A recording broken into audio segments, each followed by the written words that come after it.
pleasant, good Saturday afternoon, Saturday evening now. Welcome to another edition of Southwestern Pirate Football, live tonight on the SHNSports.com broadcast network. I'm Rob Hipp, alongside my color analyst, Galen Wellnicki. Galen, we're set for a good one here tonight in Abilene, Texas, here at the Wilford Moore Stadium. It's going to be a good game versus Southwestern and McMurry. McMurry coming off of a shutout last week. We'll talk more about that. Southwestern coming off of an impressive victory versus Denison.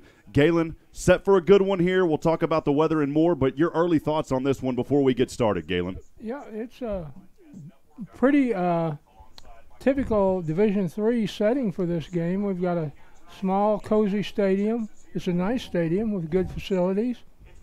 And Southwestern brought a pretty good crowd, considering the weather, and there's probably over 100 people on the other side. And, you know, we're cozy down here with the tennis center. By the tennis center, we got the track and field throws area right behind us. And we've got a beautiful old-style Methodist church off to our left here. And, you know, it bears well of being a good game. It's one of those games where Southwestern would like to get a lot out of it, to sharpen up the play. Got the first big challenge of the year, a conference season, next Saturday when we go to Marshall, play East Texas Baptist at 6 o'clock. So, you know, everything bears well as long as the weather stays in check tonight. We should be in good shape. Yeah, there hasn't been much in the way of lightning. We saw some pretty nasty-looking clouds, but no lightning bolts were coming on from those, almost that 200-mile drive from Georgetown, Texas. But again, it's the conference opener here in the American Southwest Conference. It's Galen Wellnicki. I'm Rob Hipp, live up here in the booth. We'll send it back down to the field as we get things started with pregame and more. We will have Chuck Cracy before too long with an interview with Coach Joe Austin once he's ready for that. But we'll go ahead and send it down to the field. We'll take another quick break. Southwestern Pirate Football on the SHNSports.com broadcast network. We'll start here in just a few moments. Stay with us.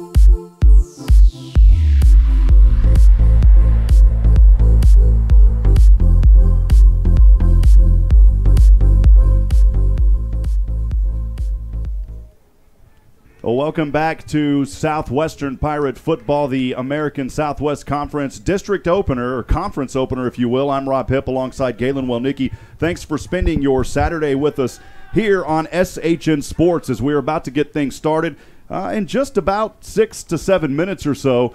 This is a team, the McMurry Warhawks, who have struggled a bit. They started out, of course, with that deflating last week as they were shut out in their opening game. They're looking to rebound today here, Galen, as a team that's hungry for a win. Of course, today, Saturday, September the 8th, as the Southwestern Pirates, alongside Coach Joe Austin, making their way onto the field. A 3-hour, 19-minute drive for us coming from Georgetown, Texas, just under 200 miles. At 198 miles, we are live from Wilford Moore Stadium here in Abilene, Texas, just inside of Taylor County.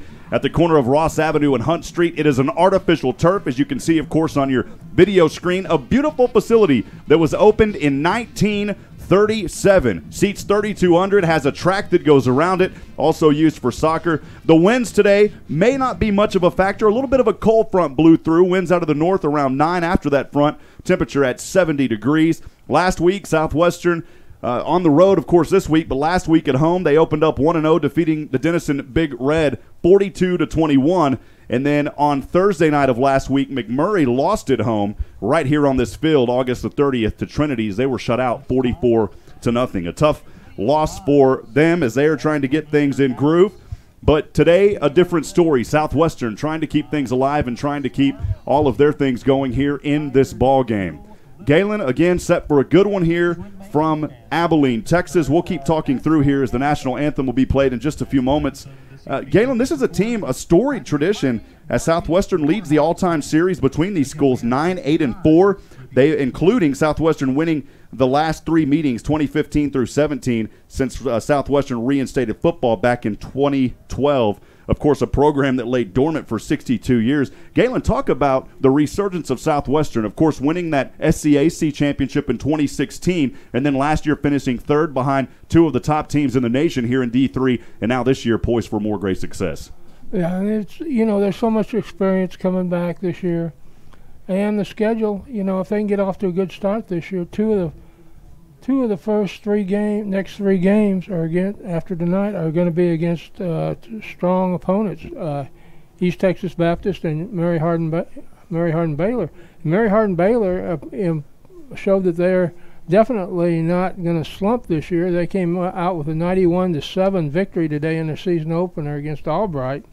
And the conference's other game today so far, George Fox beat Howard Payne 35-3 at George Fox. There was another score, too, that we saw. I believe University of Mary Hardin Baylor put up 90 against the team. 91-7. That is unbelievable. That is a team that's going to be reckoned with all season again this year here in the ASC. Well, Galen, as we talk more about this one today from Abilene versus McMurray to open the ASC conference play, as I talked about earlier, Southwestern leading this all-time series. You talk about Southwestern getting reinstated back in 2012. This was a program that was dormant for those 62 years. Prior to that, all of the meetings between these schools occurred between 1930 and 1942. You skip a few years, and then you talk about 1946 through 50. McMurray last defeated the Pirates in 1950, and boy, they'll be hungry for one today, as they would love to do nothing else than to upset these Pirates. Southwestern won last season's matchup in Georgetown 56-12.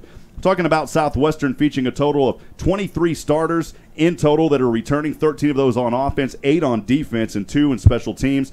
Look for more out of the junior quarterback Fred Hover, who Galen last week was simply unbelievable. He put up some great numbers in that opener for Southwestern at home. The 5'9", 190 junior from McAllen, Texas, rushed 29 times, 74 yards, and 2 touchdowns. But we will send it down now to Chuck Cracy, who's got that interview with Coach Joe Austin. Chuck, down to you and Coach Austin. Okay, Coach, last week it was Hipp, Hoven, your power rushing attack leading the way. What can we expect this week from your Pirates?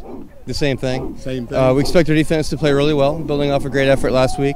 Expect our offense to be crisp, especially early. And I challenge our guys to play to the limits of their potential. Now, you got a big win against McMurray last season. Of course, it's a new team. Did they bring anything new to the table? Did you tell the guys things to watch for? What can the fans watch for? Well, of course, we scouted them. They're pretty similar. They're going to be really multiple on defense. I think both to try to confuse us, but also to maybe hopefully try to find some answers. Hopefully we're playing well. And on offense, they're going to try to throw the ball deep down the sideline. They've got a really good receiver, number 1, and they're going to try to get some big plays on us. Pressure's going to be on those corners and safeties then. Yeah, that's where the pressure's going to be, is on our corners and safeties. Good luck tonight, Coach. Once again, Chuck Cracy down on the field doing some sideline reporting for us tonight for the Southwestern Pirates and this broadcast. We would like to welcome all of you into the booth. Thanks for joining us here from beautiful Abilene, Texas. The captains now making their way to that 50-yard line from left to right for the McMurray Warhawks. As you can see there on your video screen, 4 captains from either team standing right on that Warhawk logo. Galen, as we go back and look, talking about Fred Hover moments ago, 29 carries on the ground. Look for more running from him. 74 attempts. He had 2 touchdowns, or beg your pardon, 29 carries for 74 yards, 2 touchdowns, averaging 2.6. He also went 5 for 7 through the air, 175 through 2 touchdowns, no interceptions. That puts him at 71.4%. As we talk about the sophomore, Kalen Hipp, who literally is from Venus. We've joked about that. 5'11", 190 from Alvarado, Texas. He rushed 6 times for 80 yards, 2 touchdowns. He averaged over 13 yards a carry. He also recepted 1 pass for 70 yards on that dagger that helped Southwestern get rolling early, a 70-yard touchdown strike from the fingertips of Hover. As we go through the starting lineup on the 2 deep here for Southwestern on offense, it'll be left tackle number 62, William Spalding. At left guard, number 70, James Smatt. The center tonight, number 54, Ryan Everett. The right guard, number 52, David Alvin Quinton. At right tackle, number 75, Jared Wiggins. The tight end for Southwestern, number 12, A.J. Daniels. Of course, at quarterback, number 6, Fred Hover. And the slot position tonight, number 5, David Brandenburg. And then the fullback, number 26, Kalen Hipp. Southwestern will receive the kickoff. I believe McMurry won the toss and deferred. So we are just about to get started here. Southwestern set to receive this kickoff here in just a few moments. Again, thanks for joining us live tonight from Abilene, Texas. I'm Rob Hipp, Galen Wellnicki up here with me as well. We also left out a couple of receivers starting for Southwestern. In the X spot, number 14, Anthony Stevens, and then that Y receiver, number 84, Landry Bray. Southwestern has two back to receive. Standing around well, they're back in the goal line right now, Galen. Those two set back to receive, I believe. Kicking off to start. It may be Austin Callier. We'll see here. I think Aaron Robinson may be one of those that's set back to receive. Set to kick this one away will be Ariel Dorsey. And McMurry will start this one from left to right. They'll kick it off from their own 35, of course, on the kickoff from left to right, as you can see it there on your video screen. Two set back to receive for the Pirates. And the 2018 ASC season underway. A short line drive kick takes a bounce at the 20 on the near side, and Southwestern has it. Trying to drive across the middle, still has room, powering his way forward down to the 45. A beautiful return in between the hash marks. And carrying that upfield is none other than number 21, Markel Henderson, the 5'6", 168 senior from San Antonio, Texas. Excellent field position for the Pirates starting out here in this ASC opener, Galen. Yeah, it's, we've pretty much almost chopped half the field away already. First and 10. So Southwestern will start out here first and 10. They've got the ball on their own 44-yard line. In between the marks, Hover and shotgun. Two receivers down on the near side, two up top. No score as we're just getting started. Hover stands at his 40, man in motion from top to bottom. He is going to hand off to that man as he finds room on the near side, dodging in between the numbers and finally brought down. It was David Brandenburg, the 180 junior from Spring, Texas, who went 8 for 76, 9.5 average yards on the rush last week. Reagan Miller coming up there with the tackle and company to bring up second down. And a short two from the Southwestern. Now it's in the McMurry territory on the McMurry Warhawk 48-yard line. Hover shotgun, two receivers up high to the right, one down low on the near side. And he will pitch back over to Kalen Heim. And Heim finds room across the 40 as he goes to the far side, angling his way out of bounds. And Heim will have a Southwestern Pirate first down near the 30-yard line. That's some running that we needed to see from Heim. Continuing again, 6 carries, 80 yards, and 2 touchdowns last week. That young man, Galen, is picking up right where he left off. He had a good convoy that time, too. He had 5 blockers out there in front of him on that sweep. Southwestern's gone wide twice now, and you're getting ready to look and see Hover taking it up the middle here pretty soon. First and 10 on the Warhawk 30. Hover has all day, passes, has his man, and that is a completion at, or just inside the 20, around the 17 on the near side hash mark. Coming up with that completion for Southwestern. I believe it was Kalen Heim. It was. It's first and 10 Southwestern at the McMurry. Brandenburg again in that slot position tonight there on your right side. Kalen Heim, the fullback, he's offset right behind Hover on a first down and 10 inside the red zone now at the 18 of the Warhawk territory. Hover calling for the count, has it as he rolls out, and Hover going to elect to keep it here on the option, angles his way to the outside across the 10, lowers his shoulder, and he's inside the 5. Southwestern running game coming alive early here for the Pirates, bringing it down to the 4-yard line. It was Reagan Miller on the tackle for the Warhawks. 3-yard line, first and goal. On the 3. So brought it down to the 3-yard line. Galen, we're up here between the 30 and the 40 on the far side, so we're going to have fun tonight being able to see these angles. So first and goal from the 3, Hover. Man in motion from top to bottom. Hover is going to elect to keep it, slicing his way through 2 defenders, backpedaling his way in, a 3-yard touchdown run, and the Pirates strike first on their opening drive of the 2018 ASC season. He got up to the goal line, turned around, and just fell over backwards into the end zone. Good run on his part.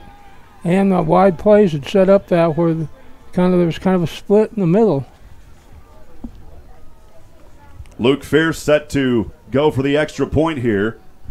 That touchdown coming at the 13:01 mark to start this ball game for Southwestern on their opening drive. The point after attempt is up, and it is good. We'll send it down to Chuck Cracy. Chuck, your early thoughts on that opening drive for the Pirates? We asked Coach before the game if we could expect more of the same of that power rushing attack. We had Brandenburg, Heim, Hover, touchdown. So just like he said, we can expect a lot more of that going forward. The offensive line controlled the line of scrimmage the entire drive. Chuck Cracy will be down there all night with us. We appreciate you, Chuck, and luckily no rain out there right now. And so Chuck's staying dry. Mickey Holden operating camera, as well as Nathan Height. I'm Rob Hipp, Galen Wellnicki here in the booth live in Abilene, Texas, as Southwestern has that early 7-0 lead. Thanks for joining us for this 2018 American Southwest Conference Conference opener. Galen, I'm so used to high school, man, because we do high school Friday, so it's district. When we're in college, we're talking conference. It's terminology. They're basically the same thing.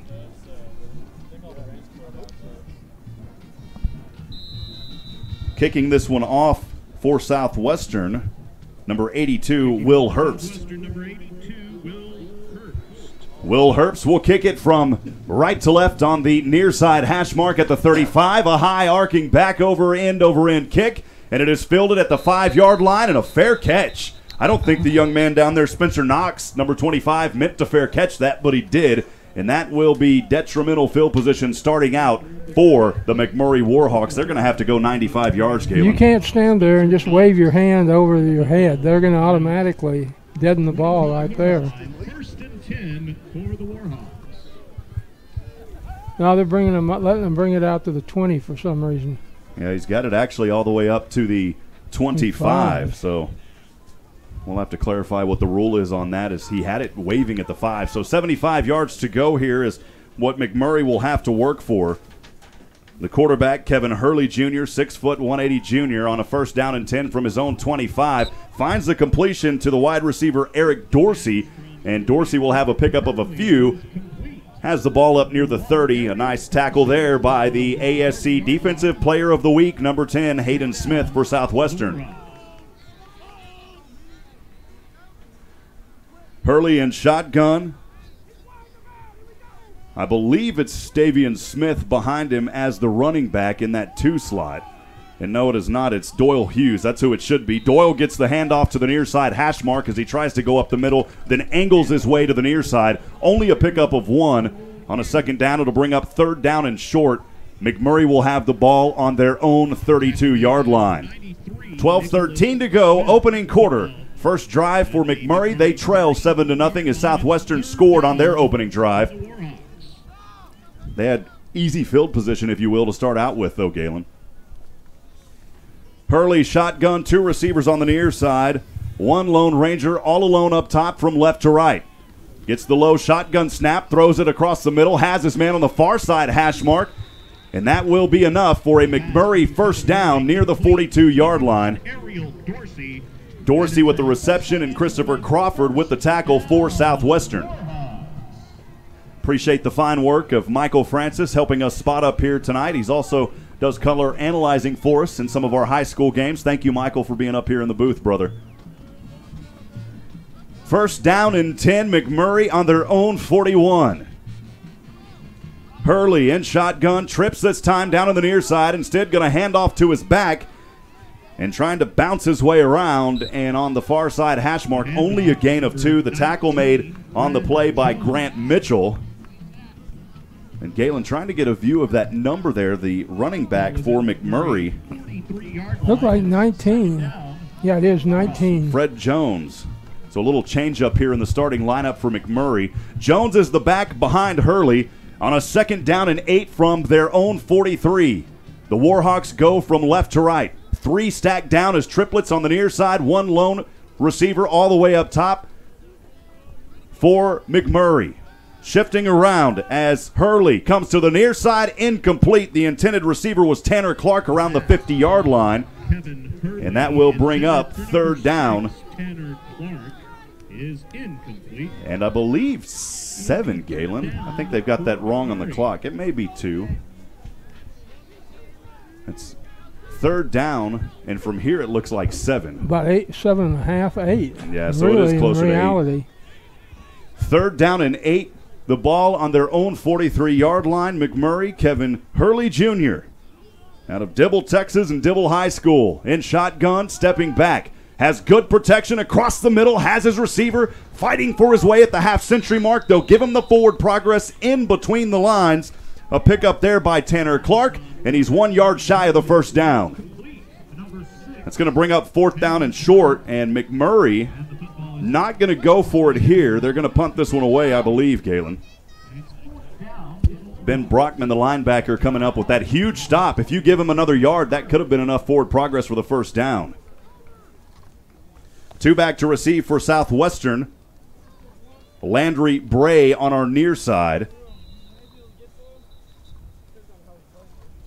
And a whistle here, and I believe a timeout, Galen, called on the field, and it is Southwestern with their first timeout. We'll step aside and take a quick break as well. 9:45 to go. First quarter action live from Abilene, Texas. Southwestern Pirate football on the SHNSports.com broadcast network will continue here in just a few moments.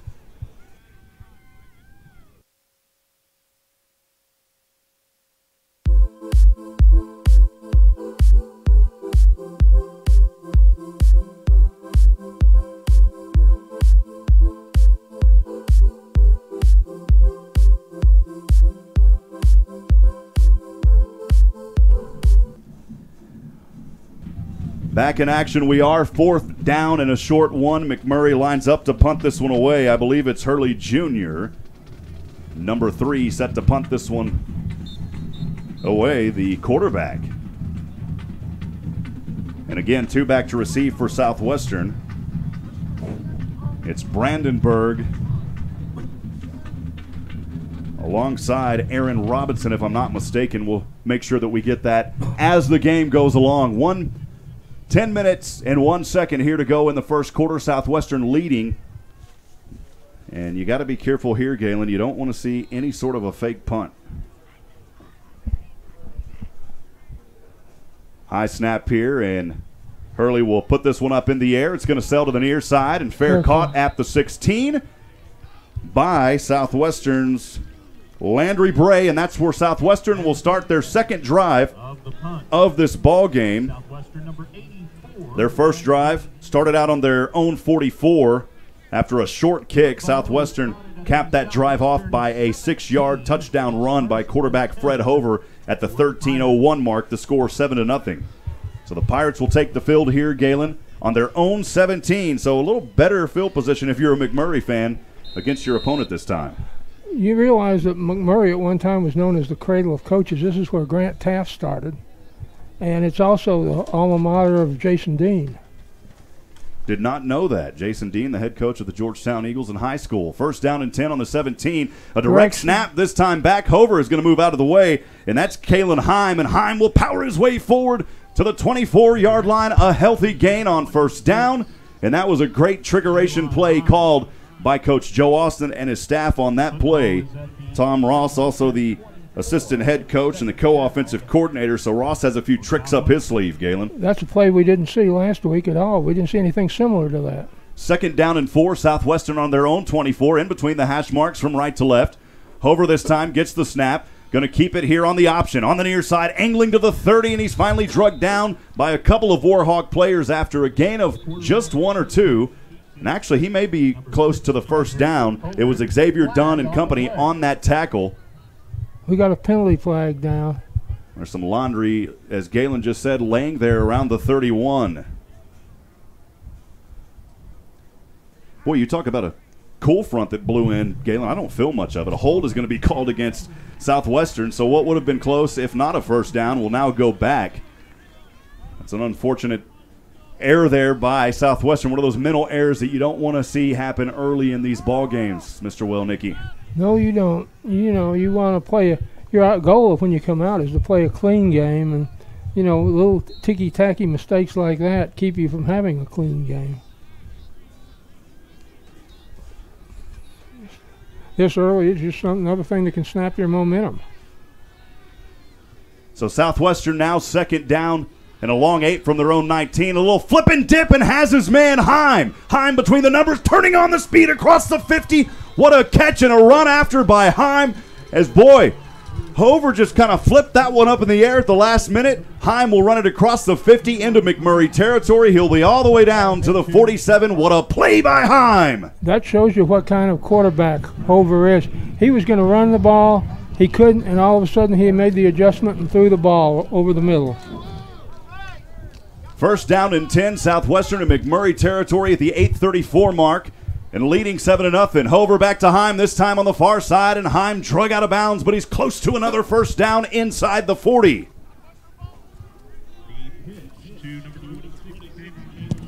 You know, if the offense is starting to work like that this early, this could get ugly before too long.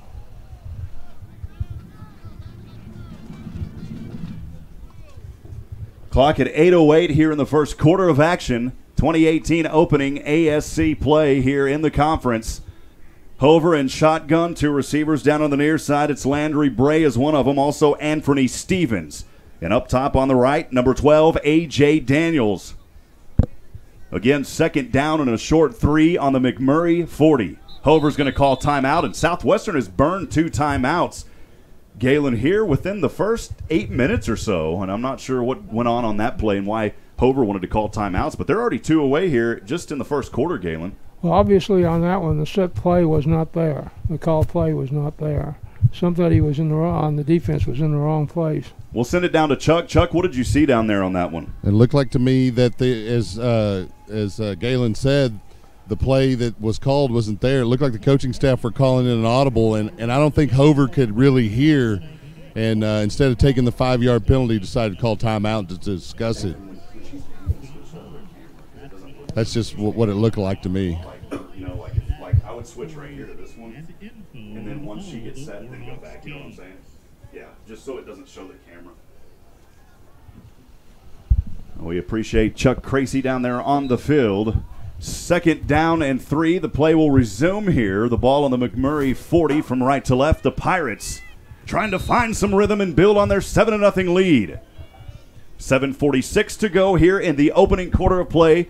Hover and shotgun, 2 receivers down on the near side, 1 up top. Hover on the option, back over to Hipp. Hipp across the 40 on the near side. A defender gets blocked. Hipp lowers his shoulder, powers his way forward. At the 35, the running continues for Hipp. He'll have it all the way down to the McMurry 32. That was a great block down there by receiver Stevenson.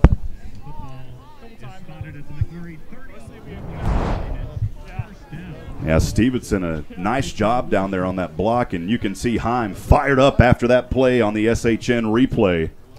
Yeah, the McMurry defender should have got a little bit of credit in his tumbling class if he's taken one on that. Kind of went flying. Quickly back in action, 1st and 10 from the McMurry 31. Hover has Hipp right behind him. A little trickeration. Hover across and up the middle as he goes in between the hash marks, dives his way down near the 20. Man, that had everybody faked, almost us up here in the booth, as it was a delayed handoff fake to Hipp. Hover took it in between, but he's going to gingerly walk off the field on this play.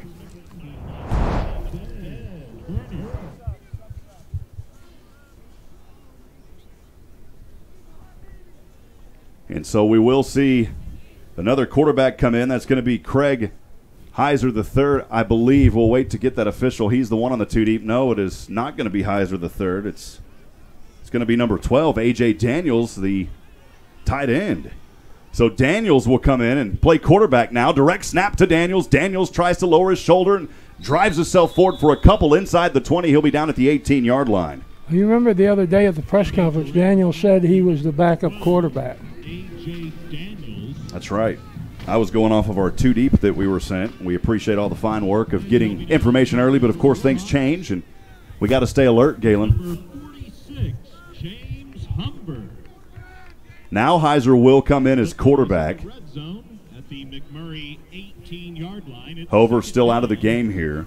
On the far side, A.J. Daniels will resume his wide receiver duty. So Craig Heiser, the 6'2", 180 junior from the Woodlands, his first play here in the 2018 season. He'll be in shotgun. Inside the red zone at the 18, Heiser dances his way. He has room, and he may have threw that one across the line. It's incomplete near the 3. And there's a flag down. Yeah, I think he was too far ahead, Galen, as he was way past the line when he delivered that ball. The ball incomplete over to Kalen Heim. And, again, I think he was across the line of scrimmage. At least that's what it looked like from up here. Laundry laying on the field at the 22. And I think that is the call, Galen. And that's unfortunate because Heiser honestly had an opportunity to just tuck and run, and he could have picked up quite a bit.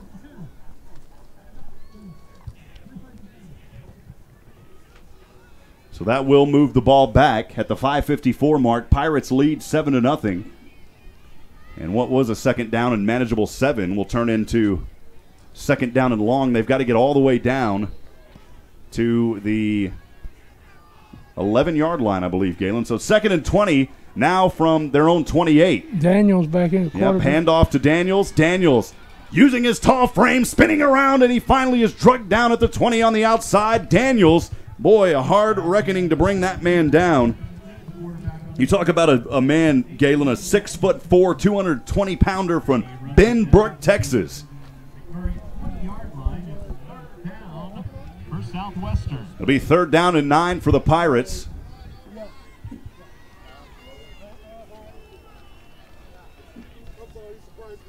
On the far side for Southwestern, Tavon Gwynn will line up as receiver.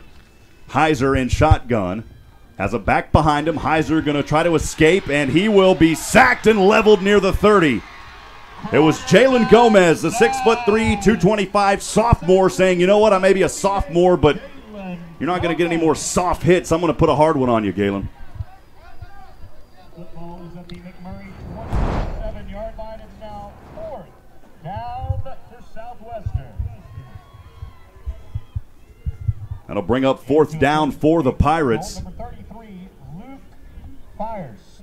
As Firest will set to go for the field goal here from the 34, tack on 10, a 44-yard field goal attempt. The kick is up off his right foot, end over end, and Firest from 44 is no good, and that's a tough break for Southwestern. The 44-yard field goal attempt is no good. Wow. Well, Firest had some angle on it, but just was not able to put that one in, Galen, and the 44-yard field goal attempt no good. Chuck, what did you see down there on your side of the field, partner? Yeah, it looks like Hover got a high ankle sprain on that last play that he was in, and I don't think the main backup quarterback was quite ready to come in. They sent in 12, and then it became a matter of just trying to get 3 out of it. Hopefully Hover will be good here. It'll be 1st down and 10. McMurry on their own 27. High pass, incomplete near the 50, as that one was coming into the direction of their receiver number 1, Ariel Dorsey. Incomplete. It'll be 2nd down and long for McMurry as they take over here. 2nd down for the Warhawks.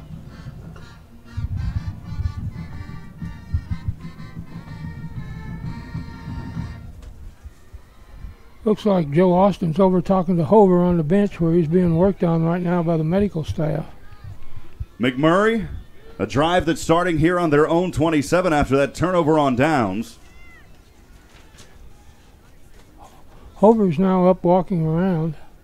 Hurley in shotgun, steps back, has a man over the middle, has that man at the 30, and it's only going to be a gain of 4 or 5. A decent gain, but quickly stopped on that play. Ben Brockman making the initial hit for Southwestern. Tackle for Southwestern, number 14, Ben Brockman. Football is at the 1-yard line. It'll bring up 3rd down and a long 7 here on a Saturday night in Abilene, Texas. Hurley in shotgun, 1 receiver down, 1 up top. Has his back offset to him in the left. Man from top to bottom is Trevion Harris. And Hurley will get it, throws it over to the flats. Has his man, has the 1st down. On the far side, it's Dorsey. And Dorsey able to get the 1st down just inside the 45 as he was finally brought down near out of bounds on the far side. The tackle by Rosario Hernandez Jr. But a 1st down for McMurray, and they will keep their drive alive. A good positive sign here for the Warhawks. First down and 10. They've got the ball now on their own 44. Hurley, shotgun formation, one receiver to either side. Gets the snap back to him, protection there, passes up over the middle, in between the marks to his receiver Brandon King, the tight end, and the tight end will have a healthy gain. Kevin Hurley is on first down. It'll be second down, moves the ball into Southwestern territory. Josiah Minifield, the 5'8", 155 junior defensive back with the stop for Southwestern, Galen. the Warhawks.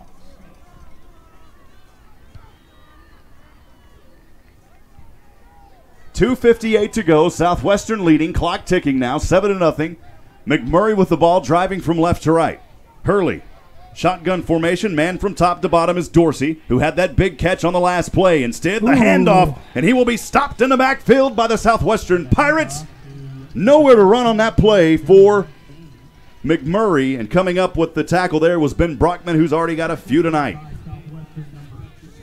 They were definitely ready for that play. Football is back into Warhawk territory. It's third down for McMurray. Take a look at that hit after the play on our SHN instant replay. Great defense by Southwestern. Brockman and company coming up with that initial hit. You got to watch here on all these plays like this for Dorsey. 3rd and 7 from the 47 of 47 from Southwestern. The play incomplete. The intended receiver at the 45-yard line. It was Trevion Harris. And Morrow there with a nice stop on that play to say, no, you don't, and that'll force another punt.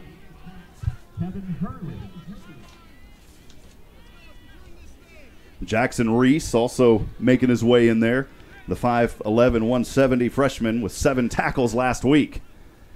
On a 4th and 7 from their own 47, a punt here by McMurray. This one will sell end over end on a short punt. Fair catch called at the 19 into the hands of David Brandenburg, and that's where Southwestern will start out on their 3rd possession of this afternoon, Galen. Just looking out there to see if Hover's going to come back in. He was working real hard during the last possession. Nope, 4 is back in at the quarterback. Craig Heiser III, the 6'2", 180 junior from the Woodlands, continuing to play at quarterback here this afternoon. The Pirates a first down and 10 from their own 19. They'll have 81 yards to go. Handoff up the middle to Heim. Heim in between the hash marks, and Heim dives his way forward to the 24. And a tackle for McMurray, number 36.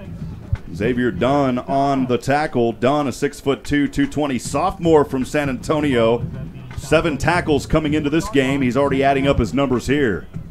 Second down and a short 6. The ball on Southwestern's own 24 with 1:27 to go, leading 7-0 from right to left. Heiser, shotgun, direct snap. Over, actually Heiser hands it off, and Heim has room up the middle. Heim has one to beat, and he's drugged down at the 50 as he angled his way inside. Heim again coming alive for the Southwestern Pirates, keeping this running game strong. Ray Anderson coming up with potentially a touchdown saving tackle. Boy, Heim, Galen can put that speed on. Yeah, he's just one man from going all the way. First down and 10, now in Warhawk territory at the 49. The handoff this time over to Devin Shaw. Shaw showing his way to the inside, and he's finally rung around the neck and brought down out of bounds at the 30 on the near side. The running game continues for the Pirates tonight. Ethan Blocker coming up with a big hit there to protect for McMurray. You almost get the idea that the Southwestern's not going to need to throw the ball too often here in this game. Well, the running game has worked very efficiently for them, as McMurray, I believe, will get their first timeout. They've got 2 remaining. Southwestern only has 1. 52 seconds to go. Pirates lead 7-0. We'll send it back down to Chuck Cracy on the sideline. Chuck, this running game effective so far early for Southwestern. I don't believe Chuck has his ears on, so we'll get him a little bit later talking to Chuck about that running game for Southwestern. He's down on the... Okay, Chuck, we've got you. Take it down there.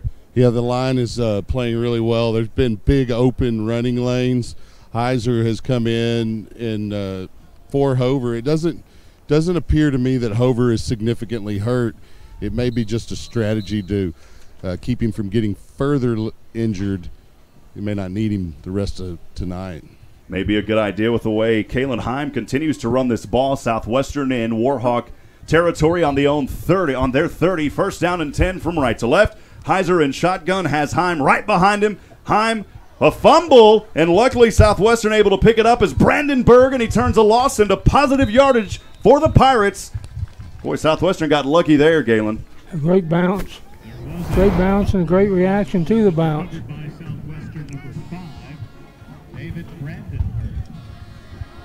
Luckily, Brandon Berg was right there where he needed to be to get back on this ball. Clock running down, 25 seconds to go here in this first quarter of action. Southwestern leading but driving on a 2nd and 2 on the McMurry 22. Heim, a delayed handoff to his back, and he's only going to pick up 1 on the play. Right up the middle the ball went. And the handoff to number 26, And Kalon Heim again there with the carry. Jalen Gomez, the 6'3", 225 sophomore, with the stop, and that will end the first quarter of action. Southwestern leads here in this 2018 American Southwest Conference opener, live from Abilene, Texas here. and that's the end of the first quarter. On a good one so far, but Southwestern's got their work cut out for them. 7-0 the score. We'll take a quick break. Don't go anywhere, folks. Southwestern football continues on the SHNSports.com broadcast network. Choose your winner right now. Who's it going to be? The VIP Sports Getaway Bus Race. Which bus will win?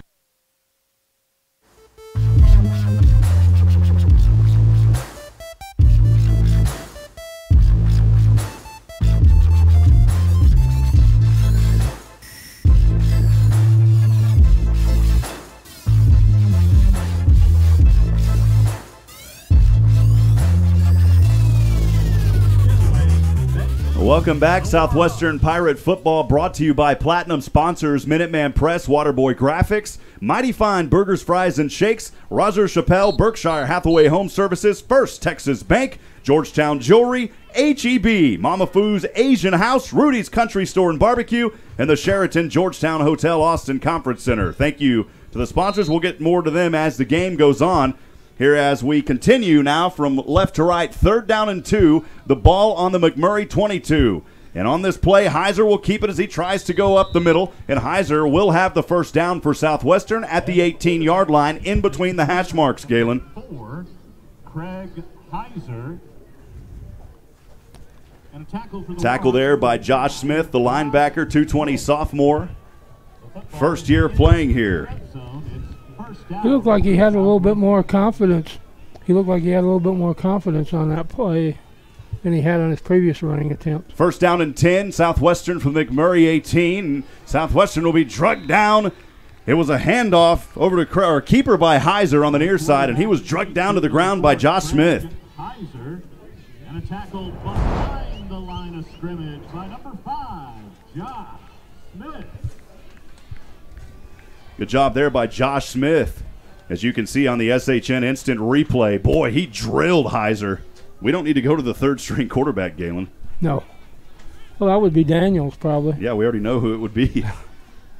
2nd down and 11 after a loss of 1 on the near side hash mark. The ball still inside the red zone on the 19 for Southwestern. Pass in the flat over on the far side, splitting through defenders, diving his way forward near the first down. It was David Brandenburg.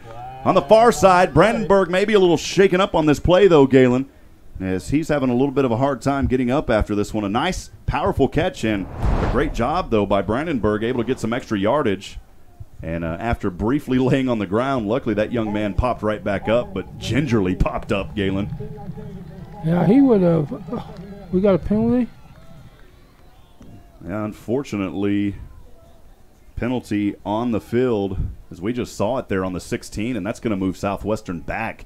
So after what would have been a close first down, we'll come back now after a hold by the offense, and Southwestern moves out of their red zone, now on the 27. So 2nd down and 11 from left to right on the 27. Heim in shotgun. Two receivers down near us. Galen going to fake the handoff. Hipp is going to try to run his way, and he gets ankle tackled on the play as he was trying to cut his way up the middle. And a nice job there by, I believe it was Darius Brooks. So Darius Brooks there with a nice tackle on the ankles to keep Hipp from finding any other rhythm on that play, Galen. 13-12 to go, second quarter. Southwestern leads 7-0. They've got the ball and driving, but they're set way back after some costly penalties here on this drive. 3rd and 18 from the McMurry 24. Southwestern has the ball, two receivers down. Hipp going to keep it here. Beg your pardon, has it. Passes over inside the 10, drilled out of bounds, but it's a Southwestern first down. A great catch there by Markel Henderson off the fingertips of Craig Heiser III. And a drilled there by Bryson Barrett. You'll be able to see that one on your replay here in just a few seconds, Galen. My goodness, check this out. Just hit him right there and leveled him out of bounds. Southwestern, 1st and goal.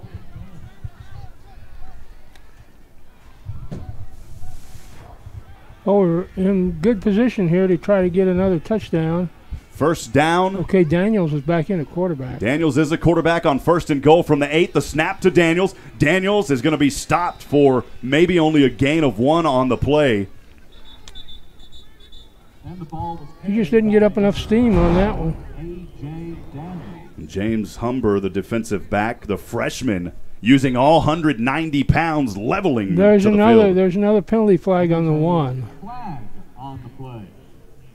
You've got to wonder here, Southwestern may have called their last timeout as the teams head over. I'm not sure who called the timeout there, Galen. There's a flag down there, number 1. Chuck, what did you see down there on that penalty? It was a low block. It's one of the new rules where you can't block out of that 5-yard zone outside the line of scrimmage, and one of the receivers cut down a DB. And we saw in the replay moments ago, Southwestern getting a little drilled here on this drive and committing some costly mental mistakes. Galen, they could have already punched this one into the end zone, but several penalties on this drive keep setting them back. Devin Shaw will make his way back in as the fullback now. He'll be right behind Heiser here on a goal second from way out. Diving his way forward between the lines is Devin Shaw, and Shaw on a long run brings it back to manageable territory at the McMurry 13. On a second down, that'll be 3rd down and goal. They're coming up quick for Heiser, shotgun, 3rd and goal. Handoff, back again. Shaw trying to shaw his way forward, and he gets it up to the 6-yard line. It'll be 4th down, and we'll see if Southwestern elects to go for this one here, and that may be the initial call as the Pirates line up that they're going to go for this. A lot of personnel changes. Southwestern, a lot of confusion on the field. And they will go for the field goal now. I think at first they thought maybe they were going to get to go for it. And the umpire from the side or the line judge will run his way forward here and stop play. Not exactly sure why they're stopping play right here, Galen. Some confusion by Southwestern. Coach Austin looking around saying, guys, what is going on? And the officials trying to figure out what's going on here.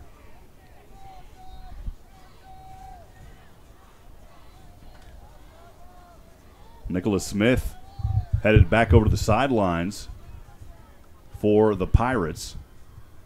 And the officials here still talking things over. Galen, I'm not sure what's going on. Chuck, do you have any indication of what's happening right now? Yeah, it looks like it may be 3rd down here. The box is on 4. The scoreboard's on 3. Coach Austin saying it's 3rd down over here. We're just as confused, man, up here in the booth. And the whistles blow again. Yeah, and it looks like it is going to be 3rd down. The back judge here just came up with his 3 fingers held into the sky and saying it should be 3rd down. So we'll see what they come out of in the huddle, but it does look like the Pirates are going to have another opportunity to get 6 instead of going for 3 here. Appreciate it. Chuck Cracy down there As we quickly go back and look at that first quarter of action, Southwestern 7 first downs. McMurry didn't have any. And you look at the rush yards, Southwestern 7 attempts. They already went for 145 on the ground. It's been working for them early in this ball game. Galen, total offense for Southwestern in that first quarter on 19 plays, 191 yards compared to McMurry's 12 plays for 45. That is unbelievable. Southwestern, though, has been in the red zone twice. They've only been able to capitalize once. And now they're in the red zone again for the third time tonight, Galen. And Hipp already at 73. Yep. It's, you're with these statistics, you're looking at a near 800-yard total offense for the night. Well, I'm Rob Hipp alongside Galen Wellnicki. Thanks for joining us for this 2018 American Southwest Conference opener, live from Abilene, Texas, here at the Wilford Moore Stadium. Third down, not fourth down. And it is third down, not fourth down, as you just heard that. Well, McMurry, founded in 1923, a school that's affiliated with the United Methodist Church. They have just over 1,000 students at 1,080. Team that played in the ASC Division III until 2011. They joined the Heartland Conference in D2 and then went back to D3 in January of 14. They're trying to hold here. Third down and goal from the 6. Southwestern has it. And the keeper here spinning his way forward is Heiser, and he'll be close. Stopped 2 yards short of the goal line. Quarterback keeps it. And I believe this is the first year that McMurray is playoff eligible since they returned to Division III. McMurray 2-yard line. It's Fourth and a short 2. Southwestern will line up to go for it here. Heiser in shotgun. And he is going to take a delayed handoff over to Shaw, and Shaw pushes his way forward, and Shaw is going to be stopped short. Wow, what a defensive play by McMurray, stopping Southwestern. Not able to come in, and helmets go flying off after that play, Galen. That is a huge momentum booster for the McMurray defense. the end zone. The ball goes over on downs to McMurray. But at the half-yard line, it's better than a punt because they've got a long way to go. They've got to go 99.5 yards.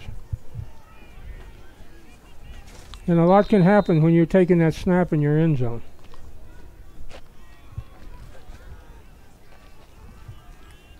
It might be a good time to throw a bomb to Dorsey. McMurray lines up in their own end zone on the 2-yard line. They hand it off and driving up the middle, trying to give some breathing room as Doyle Hughes, the running back, goes up the middle, and he'll get it up to the 5-yard line. A 3-yard gain on first down, and McMurray may hurry things a little bit here, Galen, waiting to see if that's what they're doing. So a drive for McMurray started out on their own 2-yard line. Hurley Jr. in shotgun, standing just about the goal line now from his own 6. McMurray directing traffic, lobs a bomb down. Flags are going to fly. Pass interference around the 48-yard line. Hands all over the place on that play. That was an easy, clear call by the officials, as Aaron Robinson was hanging all over the defender there on that far side, and I'm pretty confident, Galen, without jumping the gun, that's going to be the play, is pass interference. So looks like it might be a matter of which way they call it, whether it's offensive or defensive. Well, from up here, Robinson looked like he had his hands all over the place, and that is the call. They're going to move it up. Chuck, rules in college on these pass interference calls, not a spot foul, Chuck. No, it's from the original line of scrimmage, but it is an automatic first down. So a drive that starts with their own 2. Another mental mistake by Southwestern will put McMurray now on their own 20. First down and 10 at the 9:37 mark, trailing 7-0. The handoff trying to go up the middle to his running back, and Southwestern reading that one all day. Dropped for a loss of 2 on the play. The hit there by Christopher Crawford, and that'll put him back for a second down and 11.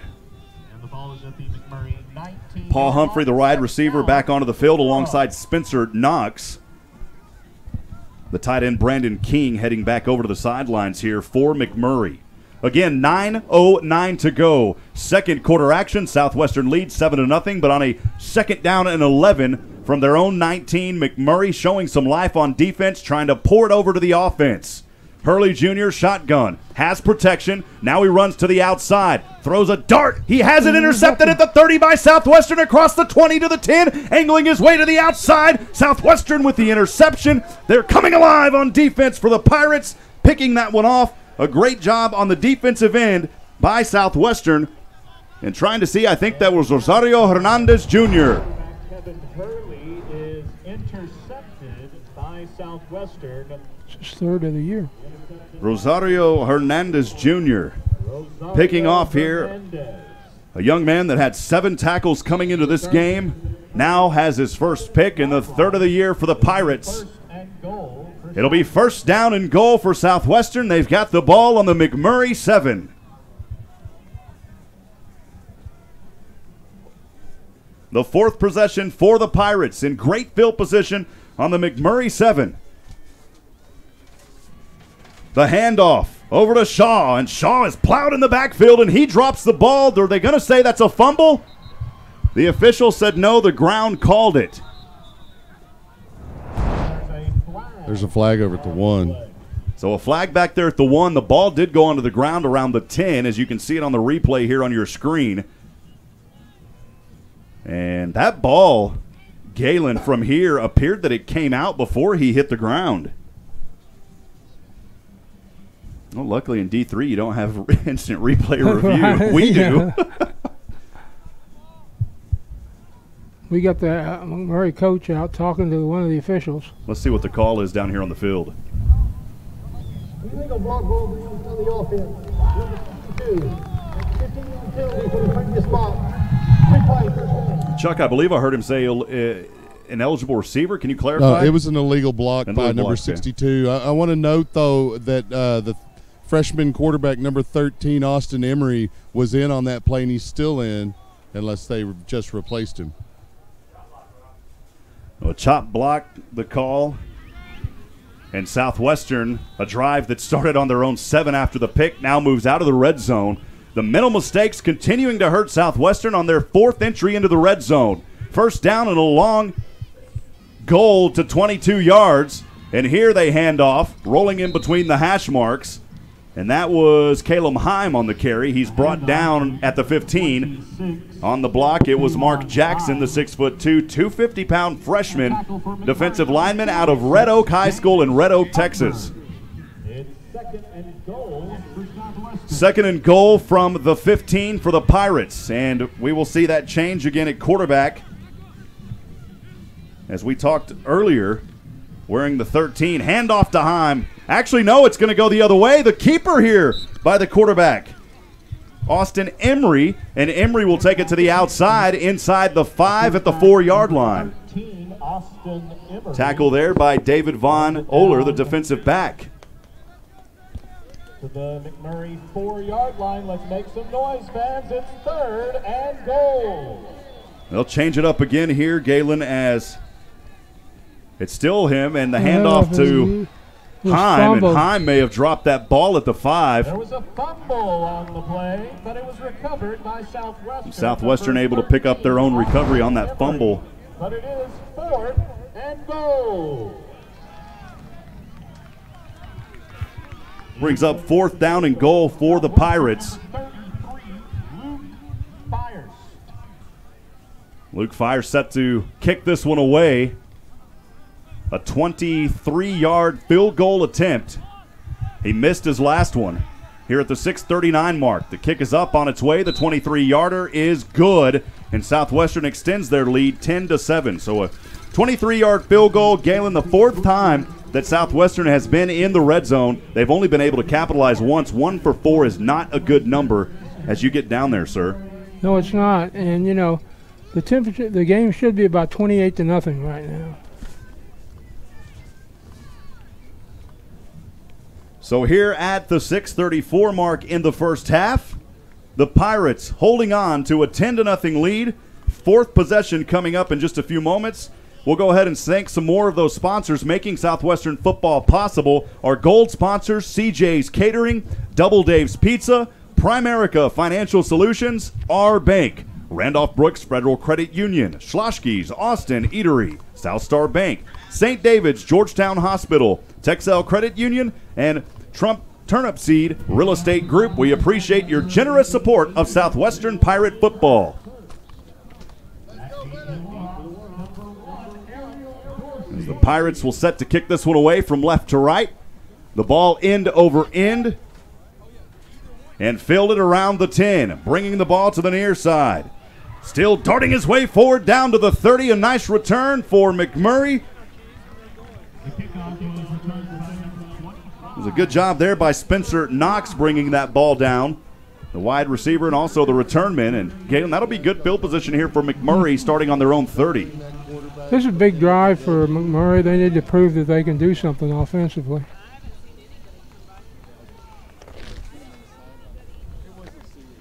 So McMurray will start here on their own 30. Just wondering about whether or not they want to play the rest of the game or not. They got a big game next week. Hurley Jr. in shotgun on his own 30. Hands off to his back. Still trying to dive his way forward is Davian Smith. And Davian Smith will be snuffed in the backfield at the 29 for a 1-yard loss on the play. So Davion Smith didn't really have much room to run on that one, Galen. Kind of tripped up himself a little bit there, too, as he came out. They're playing on the turf here. You don't see many grass fields anymore anywhere. Second down and a long 11. McMurray on their own 29 on the near side. Hurley has the pass. It's incomplete to the far side, and Hurley had some pressure there that may have forced that one to get out of his reach. Considering how bad the weather looked earlier today, it looks really nice and beneficial right now. A lot of breaks in the clouds. And Hurley got hit a little bit on his right shoulder as he released that ball. It'll be third down and a long 11. 5:49 to go. Pirates lead 10-0 here in Abilene, Texas. McMurray in shotgun as he rolls to the far side hash mark. Punt fakes twice now, tucks and runs. Across the 30 he goes, and he's tackled for only a short gain on the play. Beautifully done by Southwestern defense, stopping him. That will be another punt coming up for the Pirates. It was Brady French. I beg your pardon, it may have been. Brady French is on the roster as a running back. We'll go with what we have on the roster up here. Back deep for Southwestern, number 5, David Brandenburg. Two back to receive for Southwestern. Brandenburg is one of those returnmen. The punt here on a 4th and 8 will roll, and it will be picked up at the 20. Trying to dance through 2 defenders. He goes down on the far side to the 35-yard line. The return by number 19, Austin Castilleja. It's one of those fun names to say, Galen. Castilleja. That makes some of those names make me want to work on Univision, but I'm going to have to learn Spanish first. That would help. Those guys on Univision, on the broadcast, amazing talent that they have, and I just really enjoy hearing their voice, man. So Southwestern will get this one after the McMurray punt. On the 5th drive of the night, the Pirates will have it on their own 34. Kime has it on the handoff. Still spinning around as he guides his way forward across the 42. Number 26, Kalon Heim. And the tackle for the War. Tackle there made by Josh Smith, the linebacker. So a drive here for Southwestern that started out on their own 34. Inching closer to that half-century mark. They're on their own 42 now on the near side hash mark. And it's Austin Emery in quarterback. He will hand off to Heim. Heim to the far side as he tight ropes. Did I see any laundry? I'm not sure down there. He's going to go out of bounds. He did have enough for the first down on that play, Galen. Tackle made by James Humber. Around the left side. And the football is to the Southwestern 45. It is a first down. Nope, no laundry. No laundry. It's just that Southwestern gold out there. It kind of matches. Maybe Coach Austin's shirt, Galen. Yeah. 4:04 to go. Pirates lead 10-0. 1st and 10 from their own 45. This time, Emery going to hold on to it. Passes, has his man on the fingertips, down in the 30, into McMurry territory. Closing across over the 25-yard line. Emery is complete to number 35, Alante Shine. And Emery able to put that one to the fingertips of Alante Shines, the 6'1", 200 junior. Tackle made by Kyle Pingren. Boy, a nice catch there. It's 1st down and 10. Southwestern threatening the red zone for the 5th time tonight. They've got a yard to go to get into it on their 21-yard line. Pass in the flats, and this time the intended receiver just not ready to receive that was David Brandenburg. Quarterback Austin Emery is in. And it's now 2nd down. You're looking over on the other side. Hover's walking over on the other side. He's got a big patch on his left knee. Looks like he's got ice on his left knee. Brandenburg will head back over to the sideline. Southwestern comes out here with triplets down on the near side. One of those triplets, Anthony Stevens, on a 2nd down and 10 from the 21. Heim up the middle. Heim putting his power forward. He's near the goal line. He'll be tackled at the 3. Wow, what a run by Heim. When he starts chugging, you can't stop him. Unbelievable run up the middle. Galen, you have got to be amazed with the speed of that sophomore. And the tackle there was Kyle Pegram with a potential touchdown saver.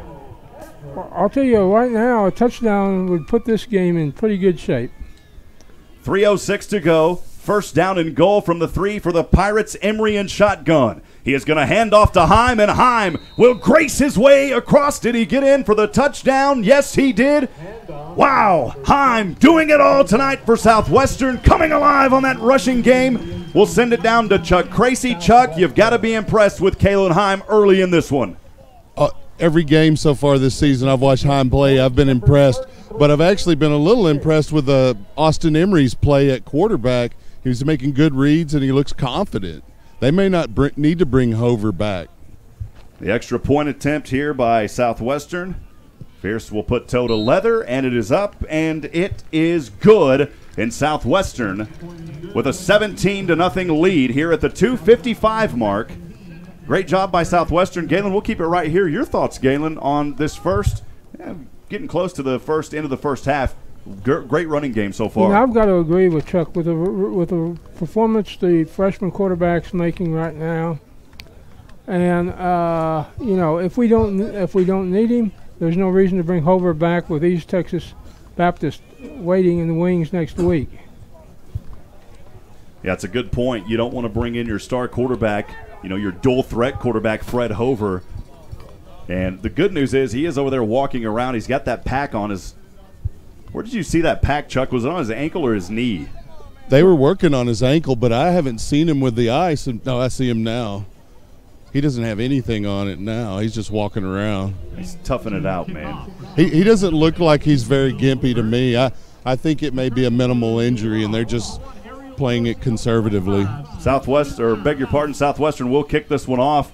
End over end, it will sell at the 1-yard line. McMurray's going to have to take this one out in between the hash marks. Running to the near side, breaks one tackle, still on his feet across the 40. Now angles his way back to the inside, in between the numbers, brought down at the 45. A nice return on the play by McMurray, and bringing that ball up was a good return there by Spencer Knox. Will Herbst on the tackle. Knox made a good move there. When he fielded the ball, he looked back to see just exactly where he was, because I think he was going to kneel it down if he was in the end zone. But he caught it on the 1, so he had to do something with it. Well, McMurray will have good field position here on their own 45. Hurley Jr. in shotgun standing at his 40, throws into the flats to the far side to his receiver. I believe that was number 17. If it was, that was Danny Lonzo Jr. No, it was Paul Humphrey, beg your pardon. That number kind of got away from me. So Humphrey there with only a gain of 1 on the play on the far side. It'll be 2nd down and 9 for McMurray. They've got the ball on their own 46, trailing 17-0, 2:19 to go here in this opening ASC game. Hurley Jr. shotgun, 2 receivers down on the near, 1 up top, far to the right. has a back lined up behind him at the 40. He is going to hand off to that back, punches his ticket through the middle, and getting drilled in the middle. Southwestern defense putting a licking. Davion Smith hammered by Aaron Robinson on that play. Aaron Robinson. And the football is at the 50-yard line. My goodness, as you can see it on the replay there, unbelievable hit. He'll remember that one. Or he won't.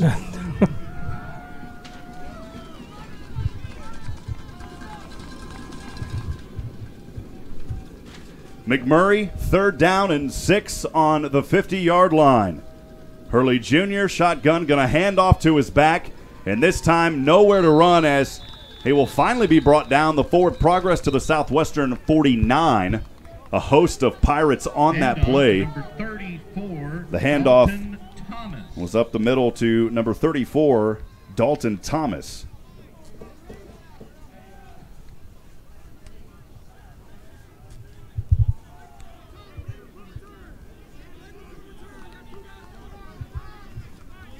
I'm curious to see McMurry's stats here at the end of this first half, Galen, because they have had some minimal drives, but unfortunately not able to capitalize. It'll be 4th down and a short 4, and McMurry initially lining up possibly like they're going to try to go for this one, Galen. I would be surprised here. They're not in that no man's land by any means at this point. And a reminder, Warhawk fans, that coming up at halftime, we do have some halftime. We'll talk Southwestern Pirate football. We'll talk a little bit about last week here at halftime. Then we'll definitely break this game down for all of the viewers out there. Thanks for joining us.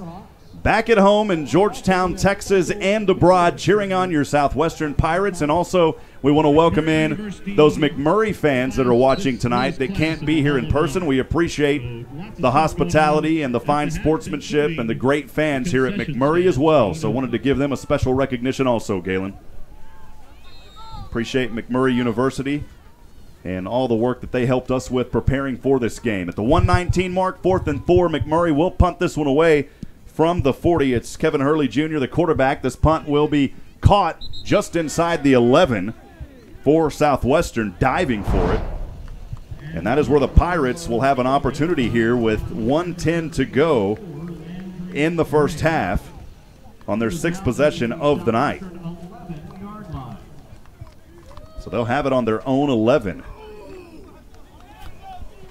And we'll see if the Pirates can put together a drive. Galen, they've been in the end zone, 5 times tonight, and they've only capitalized twice? 2 touchdowns and a field goal. Can't see from this angle who's in over there at quarterback. We'll get that in just a moment. The handoff on an end around to the near side and drugged down around the 6 out of bounds. A great play there by the McMurry defense on that run. I believe it was Brandenburg. 4 was back in at quarterback. That'll be Craig Heiser in at quarterback again for Southwestern. So it'll be 2nd down and 10. Southwestern on their own 11. No gain on the play. Heiser will throw this one, a dagger over to the far side at the 20, close to a 1st down. Man, he threw a rocket right into the arms of A.J. Daniels. A.J. coming into this game with zeros across the board. Hurry up offense here on a 3rd down for Southwestern and a short one near the 20. And up the middle they go. The completion is good on the near side. No, incomplete. It is incomplete. The intended receiver on that play was Anthony Stevens. And, man, Southwestern's going to have to punt this one away now, Galen. That's unfortunate. As they had a little bit of momentum, they definitely would like to score some more points here in the first half. You know, they've got the 17-0 lead with 20 seconds to go, but Coach Austin not going to be happy with the performance of his team. A lot of mental mistakes really hurting them early in this one. Spencer Knox for McMurray, I believe, set back to receive here along another one on a 4th and 1 from the 20. This punt is going to go around just shy of the 50. And actually it was Ariel Dorsey there with the fair catch on his own side of the field at the 47. Fair catch of the punt. It's 1st down to the Warhawks at their own 47. The Warhawks will have a first down with 13 seconds to go, and Galen, we'll just see if they take a knee here. Well, they've got time to run 2 plays if they're. Not sure if they want to try to run one here, just take this 17-0 deficit at halftime and try to play with that. They've got their big tight end in. They do line up in a formation that appears that they're just going to take a knee here. I think with 13 seconds, and that is what they're going to do here, Galen. They will take a knee. The clock will wind down from 10 seconds. Took a knee on their own 47. You've got to be impressed. Even though McMurry has no score, the defense has had a great game so far. They did allow 17 points, but I would say from a Southwestern standpoint, McMurry, a solid defense, even though they allowed 17. Galen, your thoughts, and then we'll send it down to Chuck Crazy. Actually, we'll send it down to Chuck right now. Chuck, we got you down there on the microphone. Thanks. We're waiting for Coach Austin to finish up his conversation here, and we'll ask him a couple of questions. Coach, you're up 17-0 here at half. Probably not the crisp half that you were looking for. Tell us what you're going to tell the guys in the locker room. Well, they couldn't really make us punt, even with we've had, 4 quarterbacks in the game, and they haven't crossed midfield. So things are frantic, but it's not nearly as bad as they probably feel it is. And if you're, from my perspective, the backups have played pretty decently. What is your opinion on them? Well, they're not Fred. Fred's probably the best quarterback in the country, and so they've got to fill in and do well. And the guys just have to do better behind them. Our problem offensively is penalties, holding and illegal blocks downfield. So we've got to get rid of that. Right now, can we potentially see a Hover back in the second half? Oh yeah, we'll see. We'll see. Don't know at this point. Okay. Good luck for the second half, Coach. Chuck, there we go. He's not really forthcoming on whether or not we're going to see Hover. I asked Fred on the sideline if he was going to be back in the second half, and he kind of shook his head and said, we'll see. But he didn't appear to be really gimpy. So it's difficult to say how hurt he really is. He's a tough player, so he may just be playing through or walking through that pain. Well, Chuck, we appreciate you. We'll let you enjoy some of the sights and sounds of the McMurry Band for a few moments. So please enjoy the McMurry Band here. We will put together a little bit of a halftime segment for you. This halftime lasts about 20 minutes, so we will be back on the air here with about 8 minutes to go. But again, enjoy the halftime sounds and the band from McMurry University, SHN Sports. Coverage of Southwestern football on the SHNSports.com broadcast network will continue in a few moments. The Pirates head into the locker room at the half, 17-0. We'll be right back here in a few moments. Which has experienced new life in 6 movies featuring Tom Cruise, all of which bear the TV show's name, Mission Impossible. As always, should any of our marching force be out of step or out of tune, the secretary will disavow any knowledge of their actions. This announcer will self-destruct in 5 seconds. Good luck, then.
Marching Warhawks.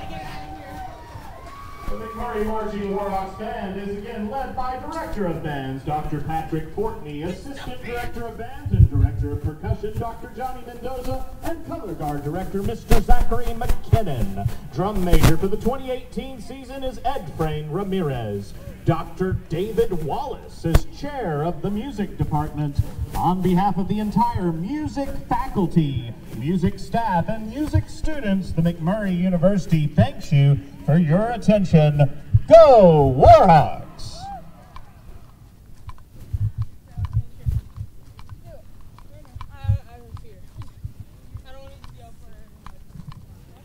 And now, taking the field, ladies and gentlemen, is our 34th class of the McMurry Hall of Honor. It happened earlier today. McMurry University Athletics held its 34th induction ceremony for our Hall of Honor. At this time, we direct your attention to the field as we take a moment to introduce to you our McMurry Athletics Hall of Honor class of 2018. Barb Charleston reinstated the track and field program in 1999, leading both the men's and the women's team. She has the distinction of being the first ever female at any level and in any team sport to lead the men's team for a national championship, and she guided the 2008 team to the title in Division 3. Barb also did it again with the men's track and field team in 2012. Her team set 10 top national finishers. She led McMurray to 14 consecutive AFC men's championships and 10 women's tracks. He was the National Coach of the Year for both women in 2001 and men in 2012. Coach Krausen produced 244 All-Americans and 61 national champions under her leadership of the program. Please welcome a true giant in the pantheon of coaching, Barbara Krausen. Somehow it seems only appropriate that the 2008 men's track and field championship team joins its coach, Barbara Krausen, for induction into the Hall of Honor as it's part of the class of 2018. The squad is the first ever team in McMurray history to bring the national title back to Abilene. The McMurray team's 35 points is still the lowest total ever to claim an NCAA Division III men's championship crown. Football's And a lot more McMurray did fun so than with just halftime. 7 competitors at that championship meet. Please welcome the members of the 2008 Men's National Championship Track and Field team. John Thomas came to McMurray after an outstanding career at Abilene High School, where he was a member of the 1954 state championship team. At McMurray, he played under both Tommy Ellis and Grant Taft, and he was a 2-time Williamson Mid-Bracket First-Team All-American in 1960 and 1961. He was voted All-Texas College by the Dallas News and the Outstanding Lineman by the Abilene Reporter News. John was an 11th round pick of the Houston Oilers. Please welcome John Thomas. Tracy Nielsen-Elwine had one of the most outstanding volleyball careers in McMurray history, playing 4 seasons for the Maroon and White. She led the team to the 1997 ASC Championship and was also a 4-time All-Conference member.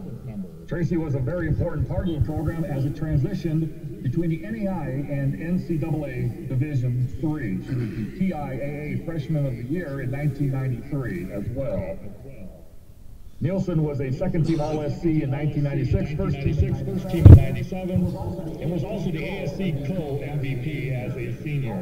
She also was an academic all-conference IRE, and her name is still very prominent in the McMurray record. Please welcome Tracy Nielsen-Elwine. Darcel had the most prolific first-time women's track and field history, earning 6 NCAA national championships in the long and triple jumps. By far the most for any female athlete in McMurray history. She was a 10-time NCAA All-American. She helped the Warhawks teams to 4 national top 20 finishes. She was the 2003 NCAA Division III Athlete of the Year. And she won 4 consecutive ASC titles in both long and triple jumps, as well as adding the high jump in as a senior. She was a 4-time winner of the ASC Outstanding Field Athlete Award and a 2-time high point scorer. She also received an invitation to the 2004 Olympic trials after setting the national triple jump record. Please welcome Darcel Edwards. Rory Peacock, four-time All-Conference honoree, was also a two-time All-American with USAFootball.com in 1999 and 2000. You amassed 2,654 receiving yards. Second on the most, and he still holds the school record for receiving touchdowns at 40. Rory also produced in the classroom, earning NFC Academic All-Conference recognition 3 times, and was a second-team co-side Academic All-American. Please welcome Rory Peacock.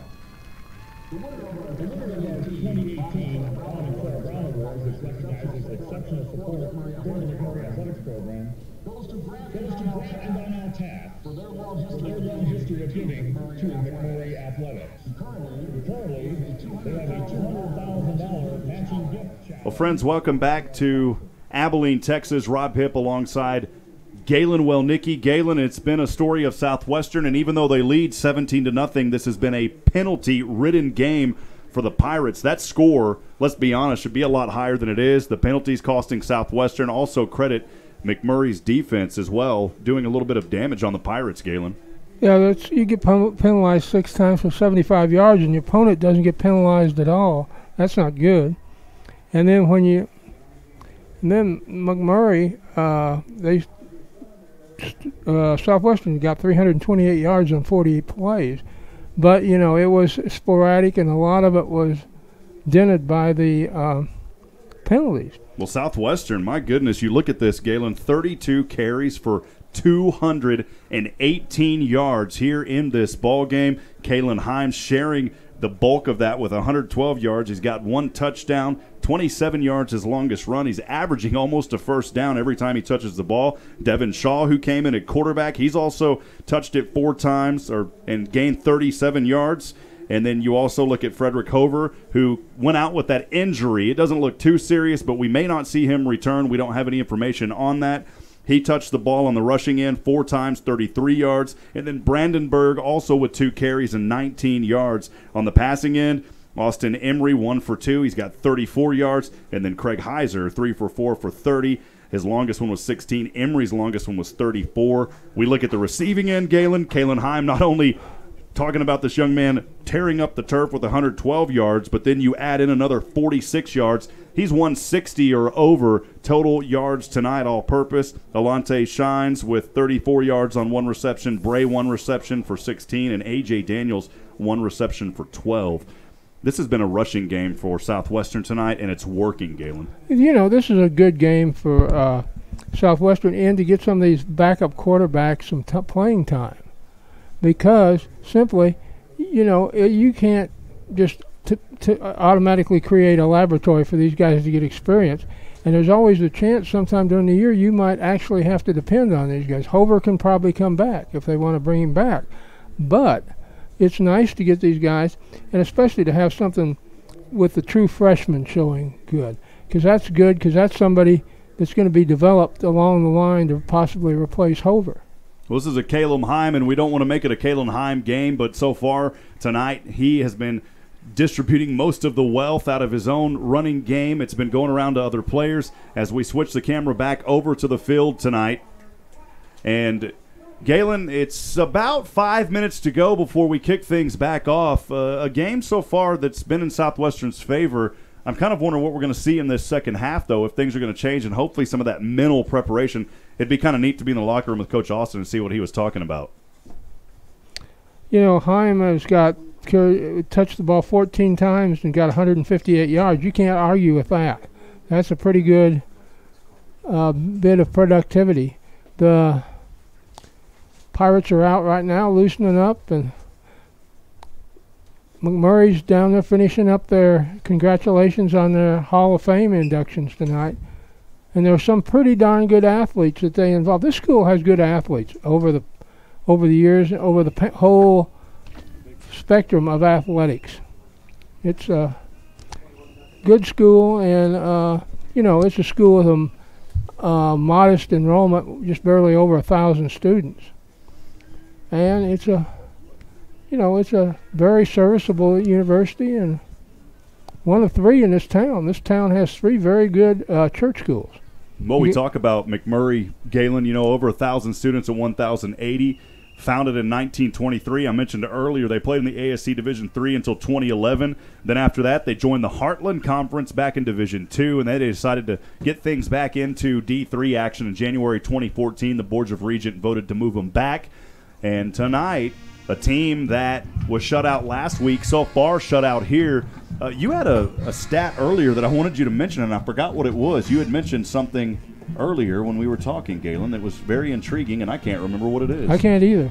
So maybe that'll hit us before too long. Well, friends, the score 17-0, 3:45 to go here in this halftime before we kick things back off in the third quarter. Galen? Yeah, I just remember who it was. McMurry really needs to do something because they've gone 6 quarters now without scoring. And, you can't just continue to do that. I think that's what piqued my interest in trying to remember, because I was looking, and you're right. You talk about being shut out now for 6 quarters in a row. McMurry desperately wanting to get into the red zone and score, but so far tonight they hadn't been in the red zone at all. Southwestern 5 times tonight. They've scored on 3 of those. One of those scores was a field goal, the other 2 touchdowns, and of course that's all marred by penalties. That could easily be 3 touchdowns in there, Galen. Right. And, McMurray's got a real good chance to score next week. They're going to Howard Payne and Brownwood. If they don't eat too much at Underwoods, they should be in good shape next week against Howard Payne. Howard Payne lost their game today 35-3 to George Fox. Well, a Southwestern team on 40 offensive plays, 328 yards. McMurry 22 plays, 55 yards. So, Galen, maybe I go back on my defensive call with McMurry, because if you look at the stat line, I'm not really analyzing that properly, because you talk about they've given up 328 yards. You don't want to give up 328 yards for the whole night, or maybe just 3 quarters, but...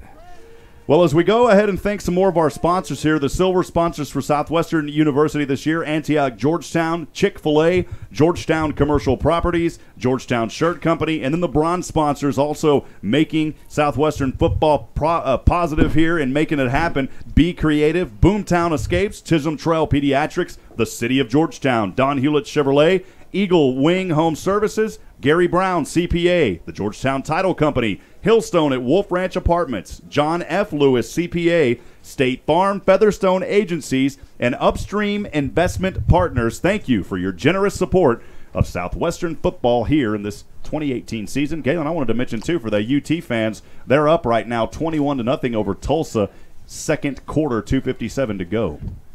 That's a good rebound for the Longhorns as well over in Division I. You look at these McMurray stats a little bit closer, and, when you only rush for 12 yards and a half, and they only had 2 plays that were negative plays, so they're just not getting anything beyond the line of scrimmage.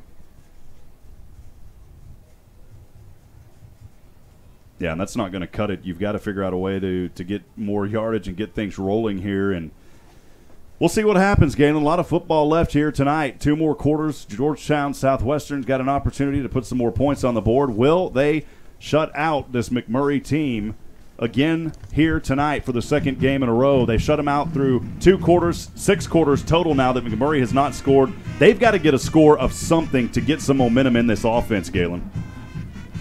They do, and I just noticed that Southwestern's buses are beginning to pull up over on the other side of the field to get ready to get out of here as quickly as they can tonight. Well, as we look around the ASC today, Mary Hardin Baylor over Albright. We talked about that earlier. That up in Reading, Pennsylvania, 91-7, the final score there. Howard Payne losing to George Fox in Newburgh, Oregon, 35-3. Hardin Simmons, no score update yet. That in San Antonio, Texas. That game, from what I'm seeing, supposed to kick off at 6 p.m.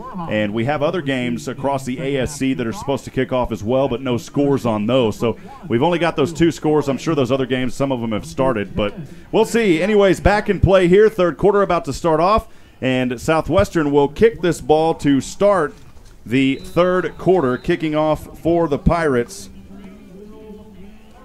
They'll switch over to number 82 here. Kicking this one off will be Will Herbst. From right to left we go, and the third quarter is underway as this one sails short at the 24 and fair caught just inside the 24. We'll send it down to Chuck Tracy with an update. Chuck, what's going on down there on the sidelines? Yeah, I was watching the team warm up, and Hover was a little tentative on a lot of the movement drills around the ankle. But he went over and started warming up with one of the backups throwing the ball, but it appears that he may not see the field the rest of tonight. Thank you for that update, Chuck. First down and 10 from their own 25 is McMurry. They'll keep the same quarterback, Hurley Jr., in here at shotgun as they move from left to right to start things here at the 14:58 mark. The handoff to his back, finding a little bit of daylight, but plowed down just outside the 30. The run there on the play by Doyle Hughes. Southwestern leading 17-0 here in the third quarter of play, live from Abilene, Texas. Thanks for joining us tonight here on the SHNSports.com broadcast network. Hurley shotgun again, this time triplets up top on the left, one Lone Ranger all by himself down on the right. Looking, passing here across the middle, and way overthrows his intended receiver into the area of Ariel Dorsey. Great defense there by Southwestern, broken up on the play by Aaron Robinson and company. We just saw a game highlight from McMurray on that first play. That 5-yard run on that last play was the longest running play of the game. Wow. Good eye for that, Galen. 14:20 to go. Southwestern leads 17-0. McMurray with the ball. They've got it on their own 31. Yeah, on a 3rd down and 4. Mr. Hurley ended up on the seat of his pants, too, on that last pass attempt there. Hurley in shotgun and almost intercepted as he threw it into the flats. The intended receiver hit Travion Harris. And a great job on the defense by Southwestern. It was Brady French putting a little French twist on that hit. That was timed very well. He got there at the same time as the ball, so it's not interference. You can see it on the replay there, a big-time hit by French. Said, you want some French dressing on your salad, I will put the French on it, and he did on that one.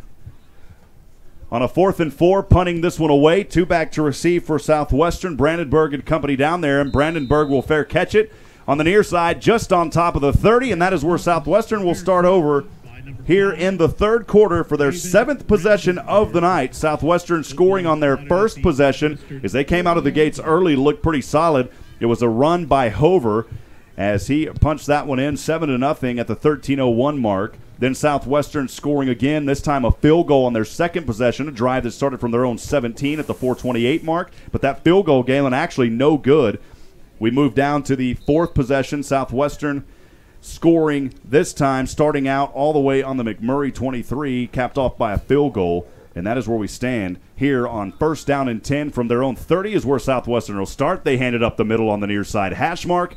And the running back brought down at the 44. Heim on the carry. Tackle made there by Darian McLean. We got the freshman Emery back in at quarterback to start the second half. Southwestern starting out on their own 30. McLean there with the tackle moments ago. 2nd down and a short 5 from their own 35. This time the keeper by the quarterback for Southwestern is Emery, and Austin Emery keeps it there, going to the outside as he fought for that far hash mark. He'll bring it up to the 39. Tackle made by Darius Brooks, the defensive lineman. Right now, he looks just a little bit more comfortable running the option play. 9-yard line, it's 3rd down. Than the other two players other than Hover they've had at quarterback. Emery in shotgun, all alone, empty backfield this time as the defense in a 3-3 for McMurray, and he is drilled in the backfield for a sack. Tackled behind the line. A tackle behind the line there, and a great tackle by Darian McLean making that initial tackle. And Southwestern here will have to punt coming out of the gates, Galen, at the 12:43 mark, holding on to that 17-0 lead. 2 set back to receive. Spencer Knox is back there. And I believe Ariel Dorsey. The punt from Southwestern's own 25 up in the air, and it will be caught just shy of the 25 at the 26 on the far side hash mark. So Southwestern starts on their own 30. They go 3 and out. They have to punt this one away. And on the 7th possession of the night, McMurry will take over. They'll have the ball. Galen on their own 36-yard line, I believe. We're waiting to see the official spot. And they're actually going to put him, it's hard to see from up here at this angle. It is their own 37. 26, maybe. 27. So starting from their own 27.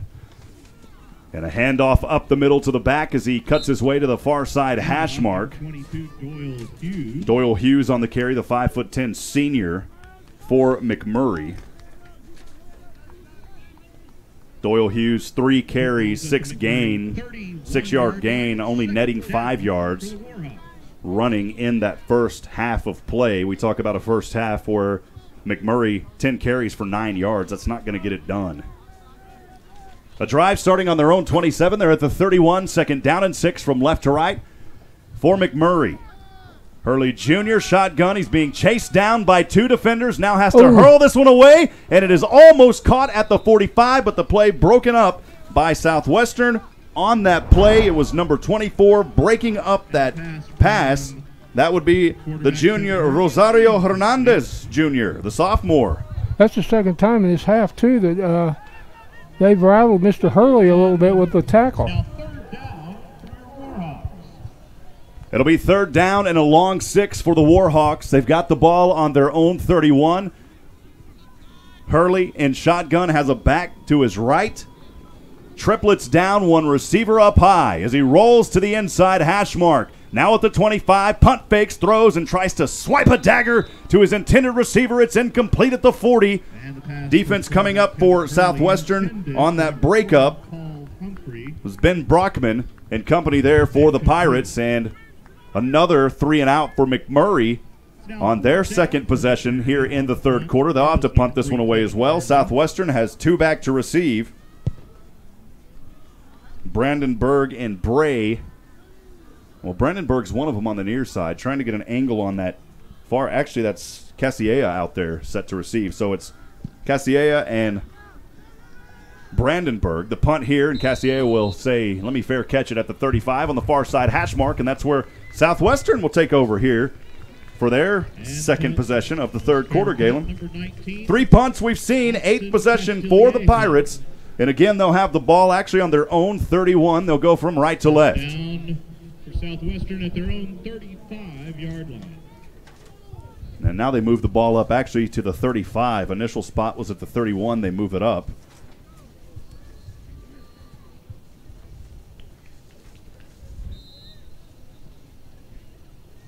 Austin Emery, quarterback in shotgun, stands at the 30 on his own 35, starting from. And the fake handoff here. He'll keep the option, finds his way forward across the 40. Powerful run on 1st down, give him 9. The tackle made by Xavier Dunn, the linebacker, but Southwestern keeping that option and the quarterback running, continuing to do a good job tonight. It's number 36, Xavier Dunn. Well, in this situation, you pretty much have to stick with your regular offense. You can't tailor it for your backup quarterbacks. And the running game tonight has been working effectively. Of course, Kalen Heim doing his work, but the quarterbacks, all of them that have played tonight, have been able to get some positive yardage here. Empty backfield, 2nd and 2 from his own 49. Throws this one across the middle over the far side hash mark, has the reception inside the 50 into McMurray territory. The reception there on the play by Markel Henderson, the tackle by Ethan Blocker. That's a good catch there in a congested area. Markel Henderson, the 5'6", 168 senior from San Antonio, ran 1 for 5 last week. He did have 2 catches, 57 yards, and a touchdown, though, as well. Here on a 1st and 10 in the McMurray territory at the 47. As the pitch back this time, brought back in the backfield for a loss on the play. Pitched that one into the backfield to David Brandenburg, playing in that slot position, and tackled behind the line by Jared Freeman, and also Ethan Blocker there in company on that tackle. The PA announcer gets a little enjoyment out of saying behind the line. Hey, it's a lot of good folks here at McMurry. We appreciate them. Met the dean of the business school a while ago at halftime here on a 2nd and 13 from his own 50. Up the middle of the run goes, and McMurry again able to stop him, but got all the way up to the 45 of McMurray. The quarterback keeper there by Emery, and the tackle made by Darius Brooks. We got about 3rd and 7.5 here. Well, friends, the SHN fan line is open for texting. Please don't text and drive, but if you've got a shout-out you'd like to make, we'd love to hear from you. Please send us a text message to 512-522-9105. Again, we'll try to get to some of those over the air. 512-522-9105. 3rd down and 8 on the 45. And this time, Emery going to hand off in the backfield, and it's Hipp again as he spins his way across the 40. He's going to be close to the first down. They mark him right near that marker. A great tackle there on the defense by Xavier Dunn. And he may be just a yard short. He is, as he got it to the 38-yard line. And Southwestern, boy, I think they should go for it here, Galen. I think they are. They will go for it. Emery and shotgun. Hipp behind him. The blitz coming. Pushing forward. And McMurray again on a 4th down, able to stop the Pirates in the back on the quarterback keeper. We've seen that twice tonight on a 4th down play. As you can see it coming up here on the replay, Gomez with the initial hit. As they showed blitz. And not able to penetrate through that McMurray Warhawk defense, who at times tonight, despite giving up over 300, they've made some big plays that have to be applauded, Galen. Yes, they shot a defender through the hole, and he came in there and clogged it up before the ball carrier got back to the line of scrimmage.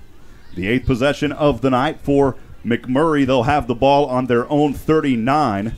As we flip scripts here, Hurley Jr. back in at quarterback. He will keep it here as he slides his way forward near the 50. Hurley hit and a possible targeting against the quarterback. We'll see if that's it. He got knocked in the head a little bit after that play, Galen. That was a tough hit on Hurley as he brought it up on the near side hash mark at the 48.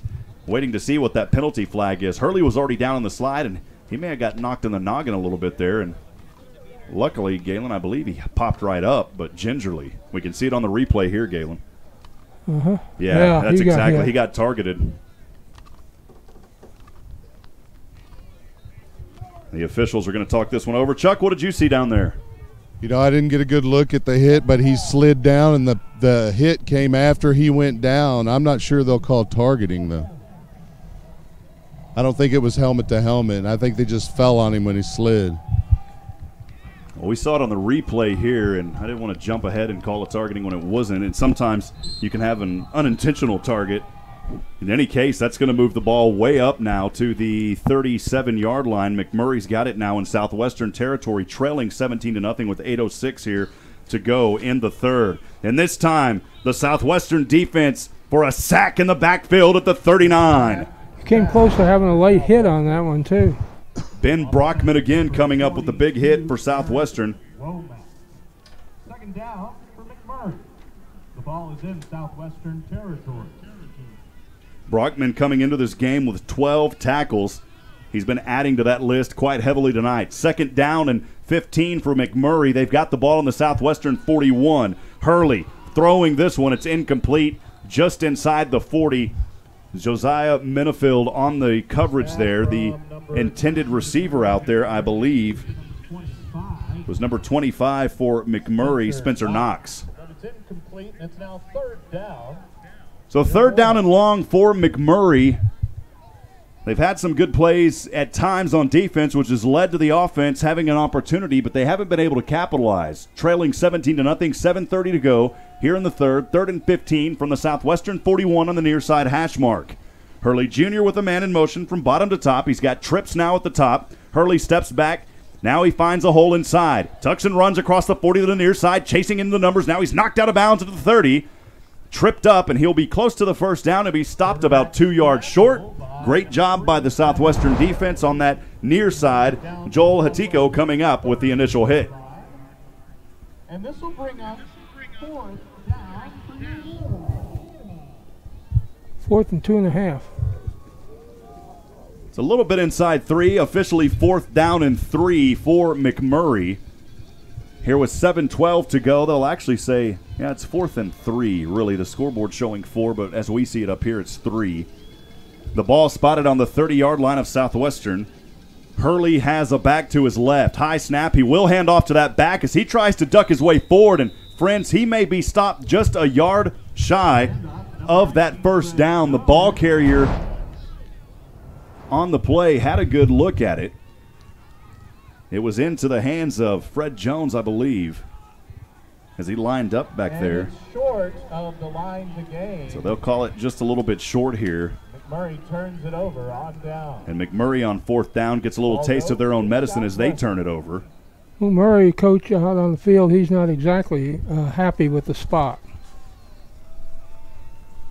9th possession for Southwestern coming up here. So this has been a very sloppy, Galen, in my opinion, start to this third quarter for both teams.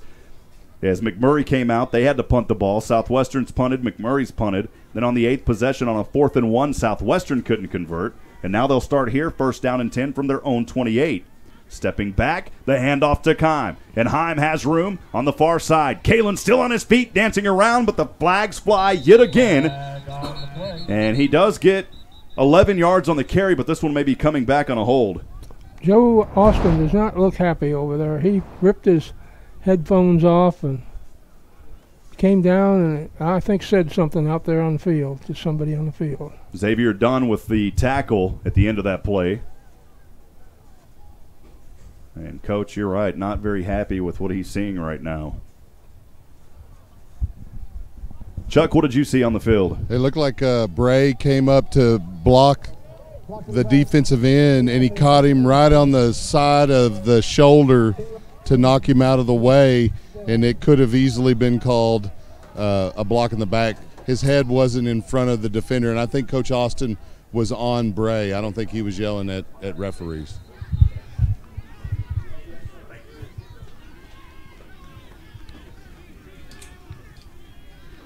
Back in action here, 1st down and long from Southwestern's own 14.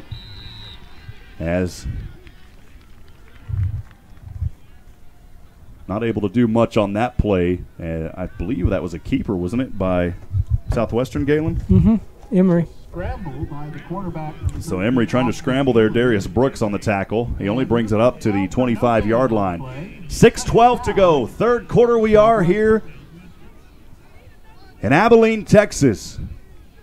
The Pirates lead 17-0 at the 6-minute mark in the third quarter. It's 2nd down and long. They've got the ball on their own 25 from right to left. Emery in at quarterback for the injured Hover. No one in the backfield. Emery will keep it as he guts it up the middle. Finds some daylight, dives forward just outside the 35. They'll mark him down right at the 35. And Galen, give Emery the extra credit effort there as he used his power to dive forward on that play. Josh Smith making the hit on him. Brings up the 3rd and 3, and they need to get a 1st down here. Talk about a quarterback that's not afraid to take some hits and coming in and having to play a little extra duty tonight here for his teammates. On a 3rd down and 4, Southwestern on their own 35. Emery will be in shotgun. Now he moves out. The direct snap to Heim, and Heim has room across as he leaps his way forward to the 1st down at the 38. Wow, what a play by Kalen Heim.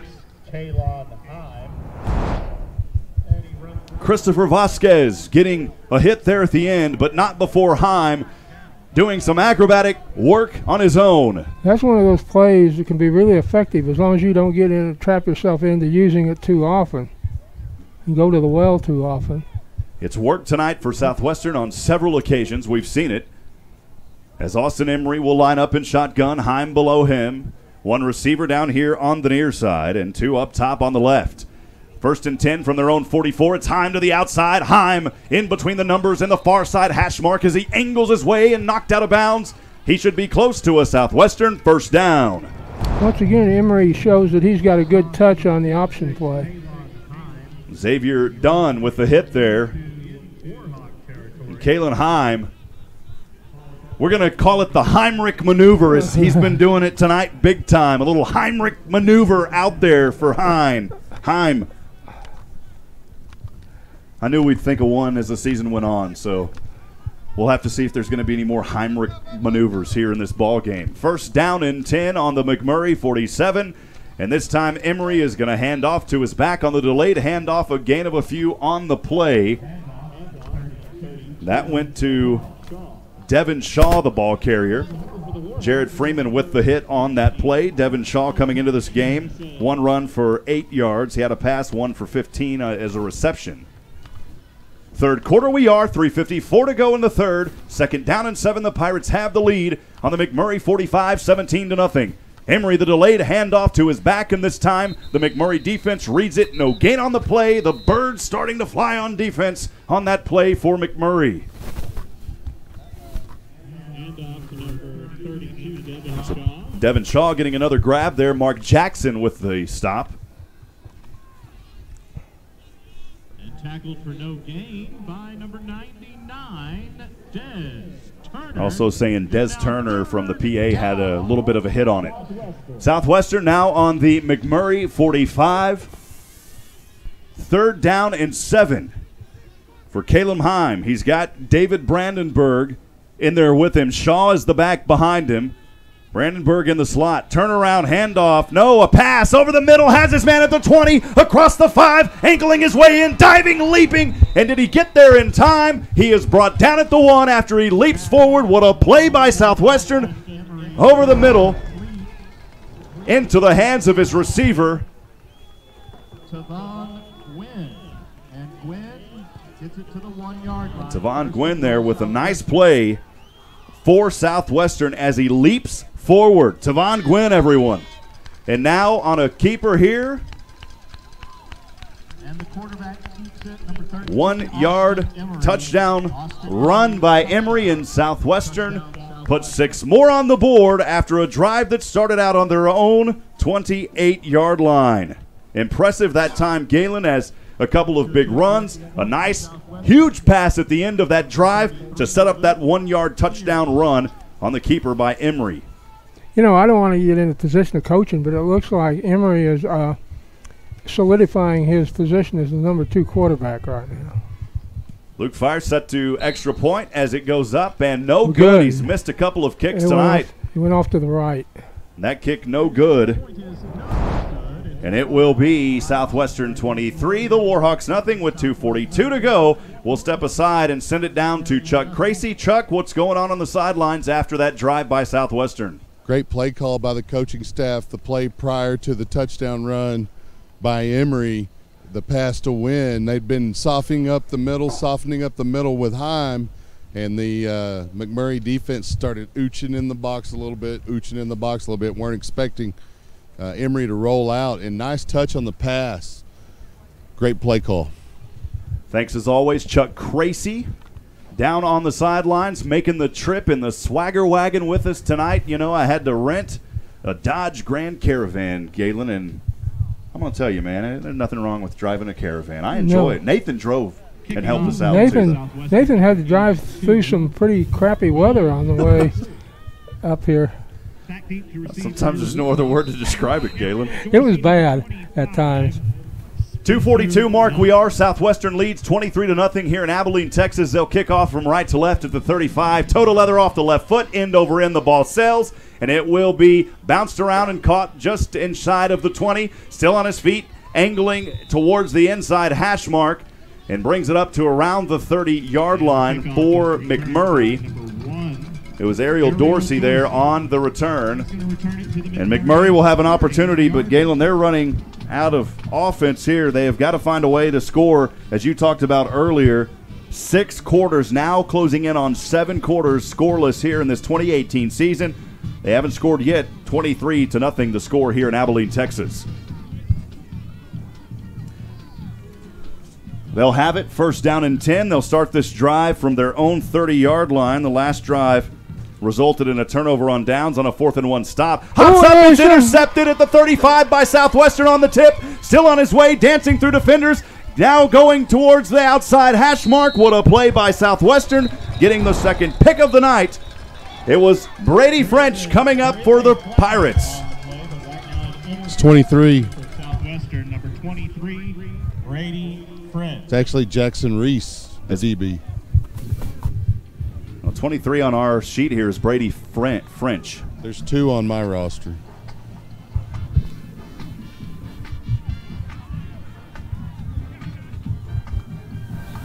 So for now, we've been calling French all night. We'll try to get clarification on that. I doubt we'll be able to.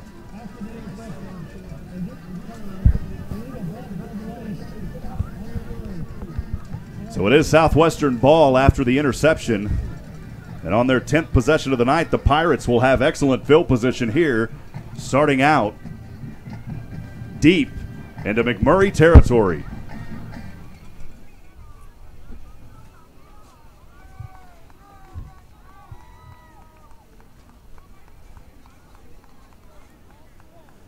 And Galen, play here. Chuck, what was that penalty down there? Because it moved the ball inside the 20. That ball resting, where are we at, the 13 down there? Hard to see from this angle. 18, I think. Yeah, it was. I think it was a late hit, but honestly, I didn't see it. Block below the waist before the pass. Appreciate it, Chuck, down there keeping us in the know. Inside the red zone tonight, Southwestern now 1st and 10 from the McMurry 18. On the option, back over to Kalen Heim. Heim trying to do the Heimrich maneuver down, and he's brought outside of bounds, just outside of the 5. He was chased there, out of bounds by Kyle Pegram. You know, that's a name we've heard quite often on defense for them tonight.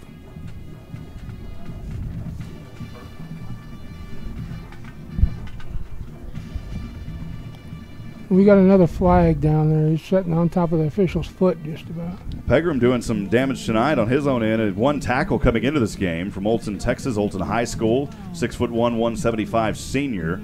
And unfortunately, another penalty for Southwestern will bring this ball back. The damage continues. They're doing it to themselves, Galen. You just can't keep doing it. On the 10th possession of the night for Southwestern, the clock at 2:17 here in the 3rd quarter. A drive that started out in the McMurry 18 after the interception will now be outside the 25. The ball resting way out there at the 28. Emery shotgun. 1 back behind him, turns around, fakes, now passes over to the right corner, has a man, and leaps up and has the touchdown. A beautiful 28-yard dagger to the far corner. It was into the hands of Tavon Gwynn, the 5'11", 170-pound freshman. What a play by Southwestern, coming off the fingertips of Emery yet again. Tavon Gwynn for touchdown, Southwestern.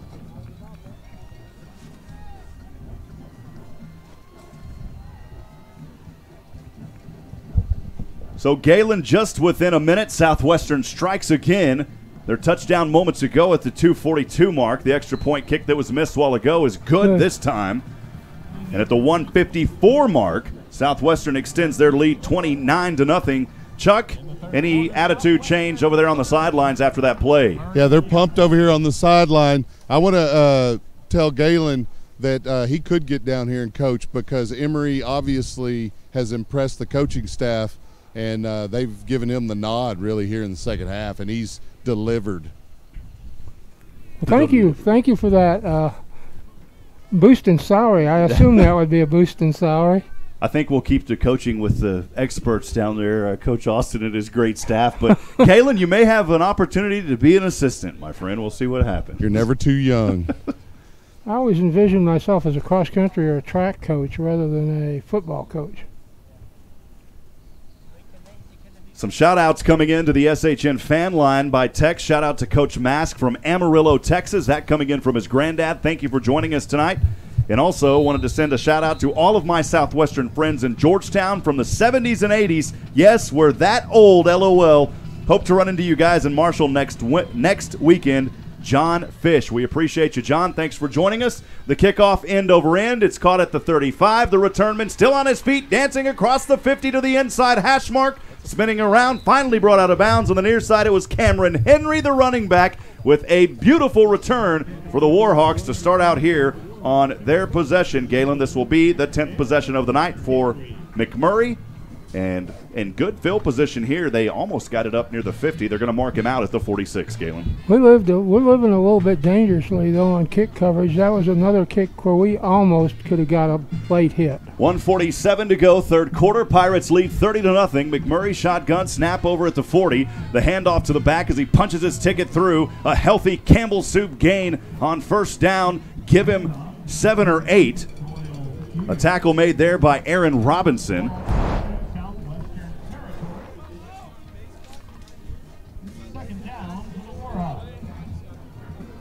It'll be second down and a long 4 for McMurray on their own 47. The handoff to the big 2-2 as he tries to run it up the middle, and he will be stopped a yard short on that play. The ball carrier, Doyle Hughes. The stop on the play made by Southwestern. Southwestern 45-yard line. And it's third down for the Warhawks. 3rd and 1. Be third down and a short one for McMurray. 53 seconds to go, trailing here 30-0. They've got the ball on the Southwestern 45. Hurley Jr. shotgun, one back to his left, 2 receivers to either side. Hurley standing on the 50 just at the bottom of that bird logo. And this time his back is going to get pushed forward for 1 on the carry. Hughes has the first down. That was a hard-fought first down, Galen. Yes, it was. He almost got knocked back at first, and then he went forward again and got the first down. Isaiah Wagner in there on the stop.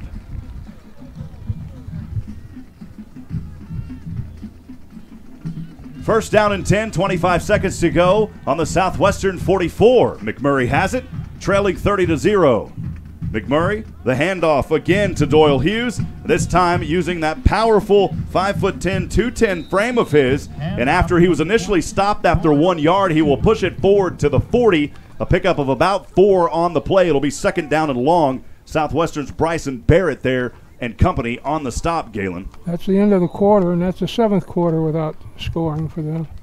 So Southwestern doing their work, shutting out McMurray for 3 more quarters. As Galen just said, the 7th quarter now that McMurray has not scored. Southwestern leads 30-0. Stay with us, friends, and send us a text message. Let us know you're out there listening. We'd love to hear from you. The SHN fan line is open at 512-522-9105. Again, that text number is open at 512-522-9105. We'd love to hear from you tonight. We'll give you a shout out just as we did moments ago for other friends that are out there listening. And Galen, I also wanted to mention, for the friends out there, we stream all of these games on YouTube. If you want to stay in the know and know exactly when we go live, I highly encourage you to go to our YouTube channel at youtube.com/SHN Sports 1. Again, that's youtube.com/SHN Sports 1, and click on the subscribe button. And when you subscribe to us, there's a notification option. You'll know when we go live. Sometimes we don't even know, so it's good to have that, Galen. Yes, it is. Appreciate everybody out there. 4th quarter action about to get underway here as McMurray will now move from right to left. Second down and 6 on the Southwestern 40. And a pass here in the flats has his man at the 40, turning on the gas as he goes across the 30, now the 20, still on his feet, cutting back inside, and that's going to be the first touchdown of the season, a 40-yard touchdown strike, tight roping the sidelines for McMurray. Wow.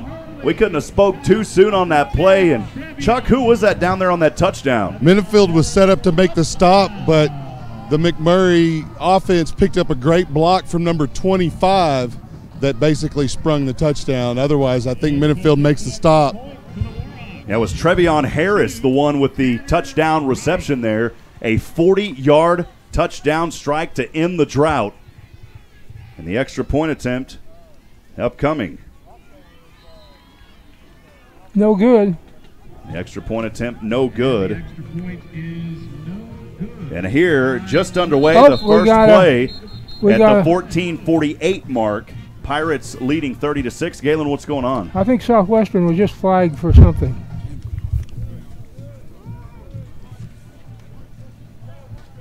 Well, after 3, Southwestern led 30-0 until that play moments ago. 19 first downs compared to 5. Total offense now for Southwestern up until that play, they had 478. McMurry was under 97. Now they're over 100 now. Add 40 to that 97. That's 137 now on the night offensively for McMurray after that 40-yard touchdown. The unsportsmanlike conduct on Southwestern.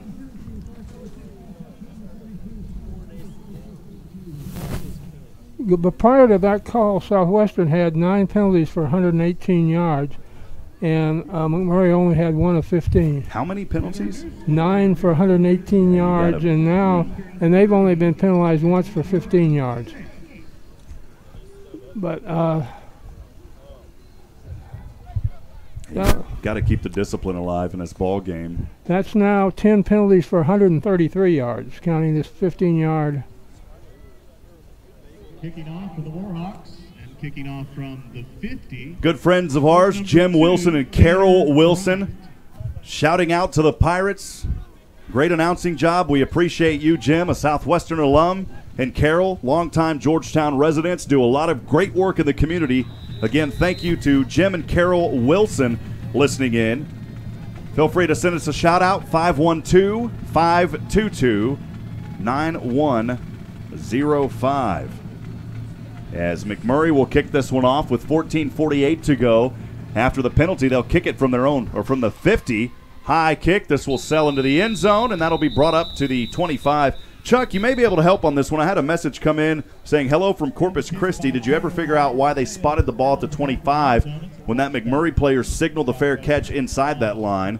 New college rule. I'm going to have to look at the rule book myself or ask one of these referees, because maybe there's a rule that if you fair catch it, they move it to the 25. I'm not really sure. Yeah. There was no penalty on the play. So here is that new college rule. If a fair catch is made on a kickoff inside the 25, it's a touchback and it's marked at the 25. If a fair catch is beyond the 25, it's marked at that spot just like a punt. A muffled fair catch is also marked at the spot regardless of which team recovers. So thank you for that update. That's why we reach out to the fans. First down and 10 for the Pirates. They've got it on their own 25, going from left to right here on their 11th possession of the night. And a pass deep down. No flag on the play as it was incomplete way over at the McMurray end. The intended receiver for Southwestern, number 35 on that play, is Alante Shines, and broken up on the play by Quentin Thomas.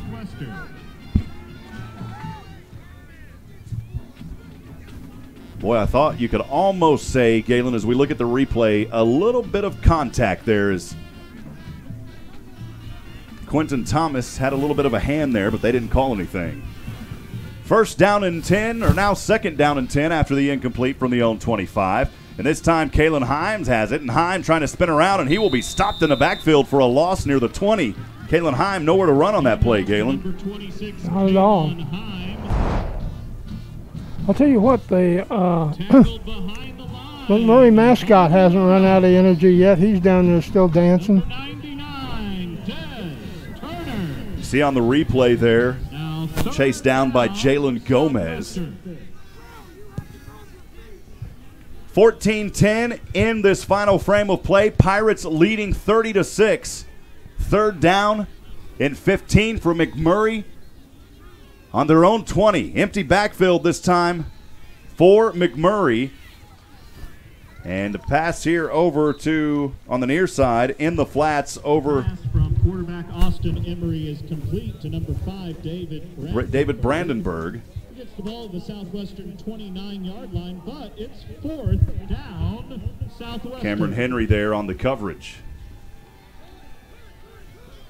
The tackle on the play. It'll be fourth down and 15. Galen, I think I said McMurray a while ago, so if I did, I apologize for that. It's fourth down and 15 for Southwestern. 2 set back to receive here to get the punt around the 35. On the punt for Southwestern, number 13. It'll be Ariel Dorsey set back to receive. Dorsey's on the far side. I can't get the number of the gentleman there. It's number 10. That is Trevion Harris. And the play clock runs down to 0, so that'll be a delay of game. It'll move Southwestern back 5 more. They were going to punt from their own 29. Now they'll be punting from their own 24. And that runs the penalty total to 11 for 138. That is unbelievable tonight. Got to keep the mental focus. The punt is up and away. It's a short one. It will take a healthy Southwestern bounce near the 30. Still rolling down on the near side in between the hash marks and the numbers, and it finally comes to a dead halt at the 26. It's picked up by Galen Heim, and that is where the McMurry Hawks, trailing 30-6, the Warhawks with 12:54 to go, will have to try to get in and score in a hurry, Galen. Counting the punt. Murray has the football at their own 26-yard line. Chuck, send it down to you on the sidelines. Thoughts here after that drive moments ago by Southwestern that stalled. Well, I think Coach is doing a little exploration in which players he's going to be using going forward. Hover is in a boot on the sideline, but I think it's just precautionary. He just indicated to me that it was nothing big. So, well, on a 1st down and 10 from his own 26, the handoff here to the back, number 22. It is Doyle Hughes, and Hughes starting to have a pretty big night here on the offensive end as he brings it all the way up to the McMurry 48-yard line. Christopher Crawford making the tackle. 1st down and 10 from his own 48.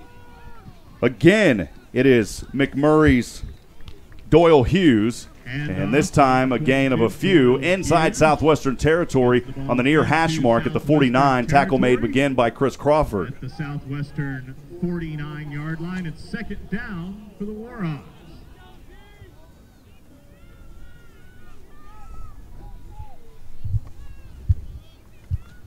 Second down and 7, 49-yard line of Southwestern.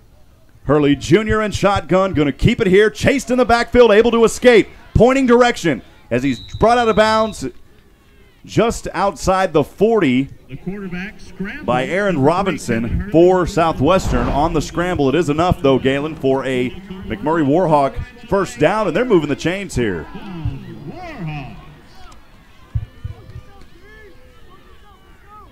Wonder how many, if they do, how many reserves Southwestern has and the backup Southwestern has, if any. 1st down and 10 from his own 42. The handoff to Doyle Hughes, and this time the Southwestern defense able to read him.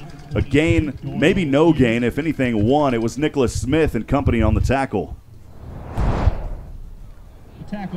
He 22 is a little gimpy coming out here. Davian Smith checking in now as the running back. He'll be behind Kevin Hurley Jr. On the near side, Ariel Dorsey as a receiver. Also Spencer Knox here on the near.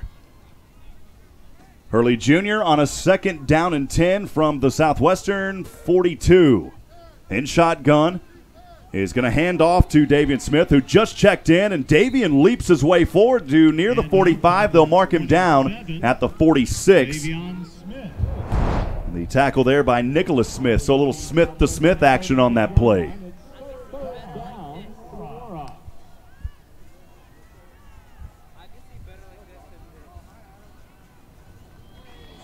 It'll be 3rd down and a short 4 here for McMurray from the Southwestern 36. Hurley Jr. standing on his own 40 in shotgun, trips up top, a little early movement, no call. Davian Smith tries to take it, and Davian Smith is smothered by Southwestern. No gain on the play. In fact, they moved the chain back about number 50. They moved it back about a yard. Well, Chris Crawford getting the initial hit. It's going to force a 4th down. It's a positive step for the Southwestern defense as they gave up a big one on that last play by McMurray that allowed them to score for the first time in 7 quarters. They brought the big tight end in, number 44. That's going to be Brandon King, and when you say big, 6'5", 265-pound junior on a 4th and 4 from the Southwestern 36. Hurley Jr. in shotgun, going to step back as Southwestern blitzes. Lobs one into the corner, and it's incomplete at the 10-yard line. The intended receiver, Ariel Dorsey, on the near side. Good coverage there by Southwestern. It was number 3 for the Pirates on that coverage, which is Aaron Robinson.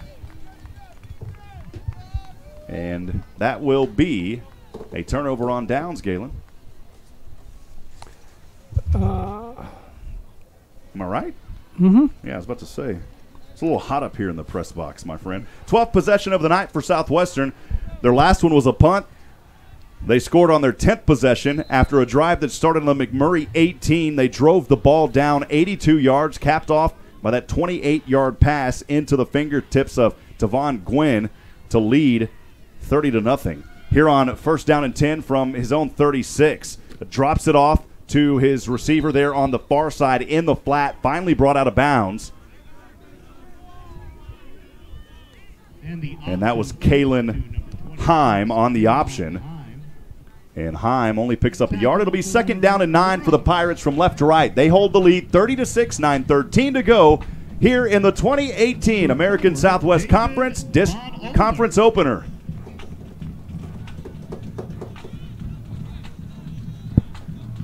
Second down and 9 again from their own 38 as Southwestern has it and dropped back at the original line of scrimmage on the play. On the keeper there is Austin Emery, kept it. The tackle by Darian McLean. Jalen Gomez also in there on it as well. Well, just like that, Galen, a couple of plays, and it's already going to be 3rd down and 9 at the 8:30 mark here for Southwestern. Offense trying to move the chains. Alante Shines will line up as the shining receiver on the near side, one up top. Emery has a back to his right. Here on a 3rd and 10 from his own 37. Throws this one over to the far side, just shy of the 38-yard line in McMurry territory. That pass is incomplete. The intended receiver out there. Couldn't see his number. I apologize. I think the intended receiver out there for Southwestern, it was number 9, Tavon Gwynn, who's had a couple of them tonight. 10, Trevion Harris, number 25, Spencer Knox. So Southwestern will have to punt this one away. Galen at the 8-10 mark, 4th down and 10 from their own 37. Punt coming from the 35 off of the foot of Austin Emery. And this one will drop as a fair catch at the 26 by Spencer Knox. And that is where McMurry will try to put some more points on the board. They've only had one score tonight. That one came at the first play of the 4th quarter, a 40-yard touchdown pass into the hands of Trevion Harris. The extra point kick was no good, and that's how we got to this 30-6 score with 8:04 to go here from Abilene, Texas. Galen, it's been a good one so far, but a lot of penalties. Southwestern's going to have a lot they're going to have to work on. 12th possession of the night for McMurry. They'll have it on their own 26 is where they'll start from here. And spinning around to the far side. I believe that was a handoff here to his running back, number 22, Doyle Hughes, who has gotten most of the touches here late in this game. Grant Mitchell on the tackle for Southwestern. As a point of comparison, going into the 4th quarter, McMurry only had 97 total yards. Now, Southwestern has 138 yards of penalties. So, wow, just as much penalties as they have on offense. Here on a 2nd down and 8 from his own 28 is Hurley Jr. from McMurry. Rolls to the outside. He's getting chased now by Southwestern. Throws this one on the sideline. It's up, and it's almost caught at the 40. His intended receiver out there leapt at the 40 in Southwestern territory. Rosario Hernandez Jr. on the coverage. And we do have a flag on the play, though. The laundry remains dirty at the 34. We'll see what the call is here. It was a good attempt out there on that catch by Trevion Harris. Unfortunately, not able to haul that one in. Chuck, what did you see down there on this penalty? You know, it's inside, right at the line of scrimmage.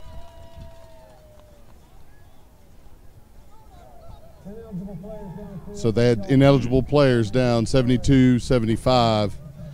Looks like Southwestern will decline that penalty, though. Take the down over the yards.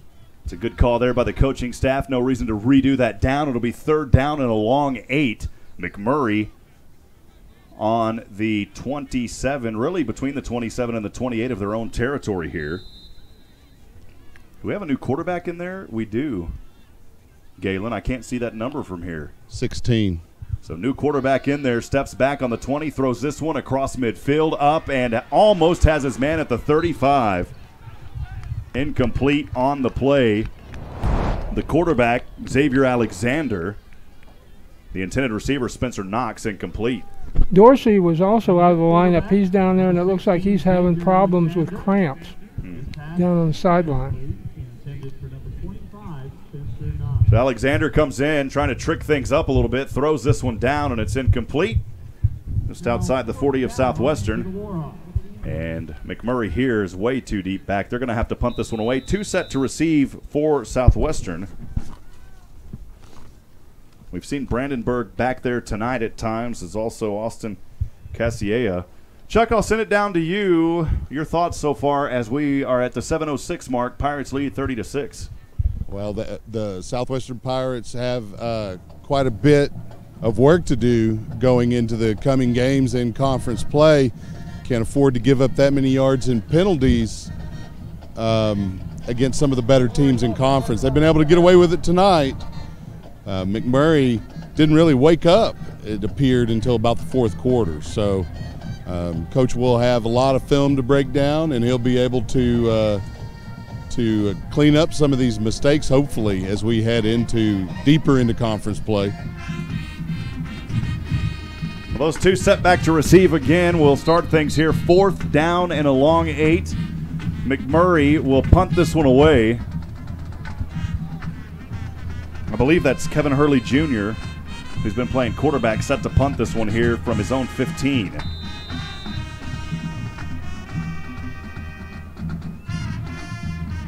No, it's not. It's number 2.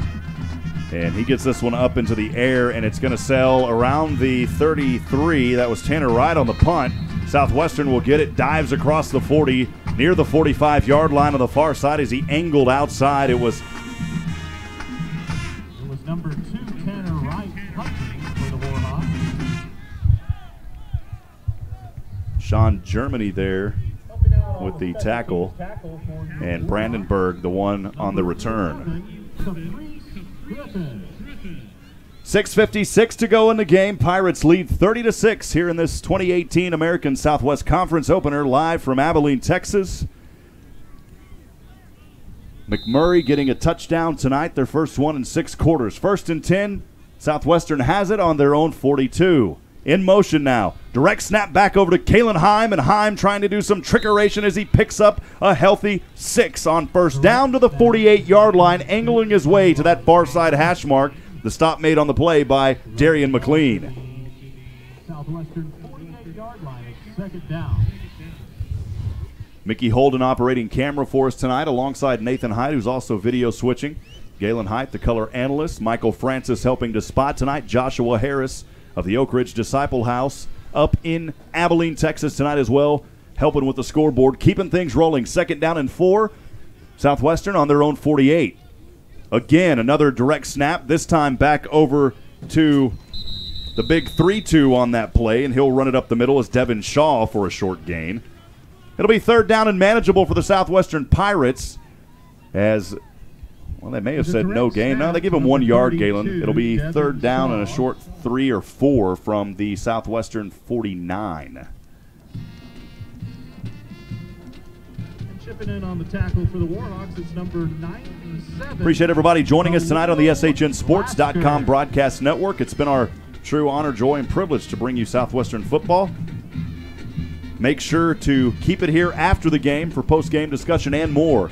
3rd and 4 from the 49. Southwestern has it on their side of the field. And a false start here by the Pirates will set them back 5. I think that's what it was. Chuck, what did you see down there on the sideline? Definite movement there in the middle of the line. Left guard.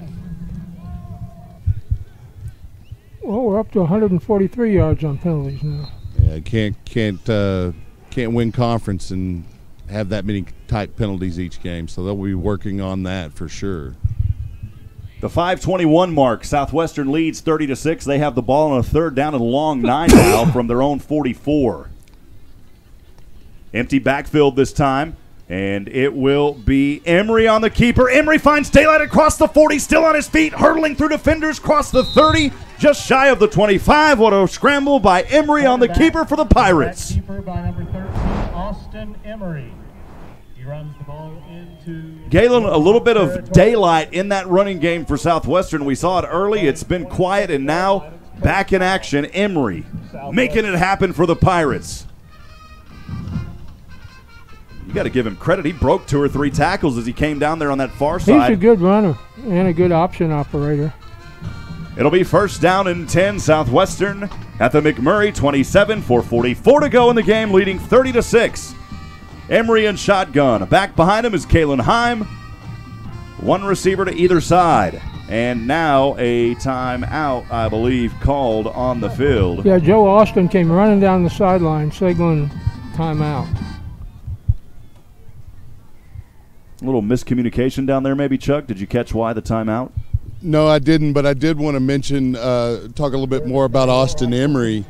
He shows a lot of natural instinct at quarterback, and having a freshman learning from who Coach Austin described as the best quarterback in the country, he's got to be pleased with the way Emery has played here in the second half. Appreciate you down there on the field, Chuck Crazy. I didn't leave you out a while ago. Appreciate your commentary tonight. Big help down here for us. You're all the way on the opposite side of the field, my man, so glad we're able to pick you up here at this beautiful facility. It's nice down here. I'm not going to lie. The cold front knocked it down a good 10, 12 degrees. Now the sun's down. It's a beautiful evening here in Abilene. It's a field here at Abilene, Texas. The McMurry Warhawk logo, and a furious logo, spans from the 40 to the 40, right in the center of the field. First down and 10 for the Pirates on the 27 of the Warhawks, and a false start here by Southwestern.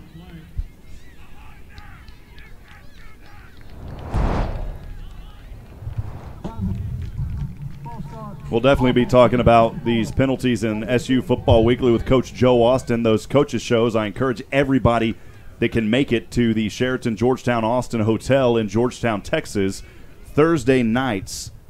Every Thursday at 6 p.m. we talk to Coach, we talk to players of the game, and more. Come out and support these Pirates. They need you. First down and a long 15. The Pirates have it on McMurry 32.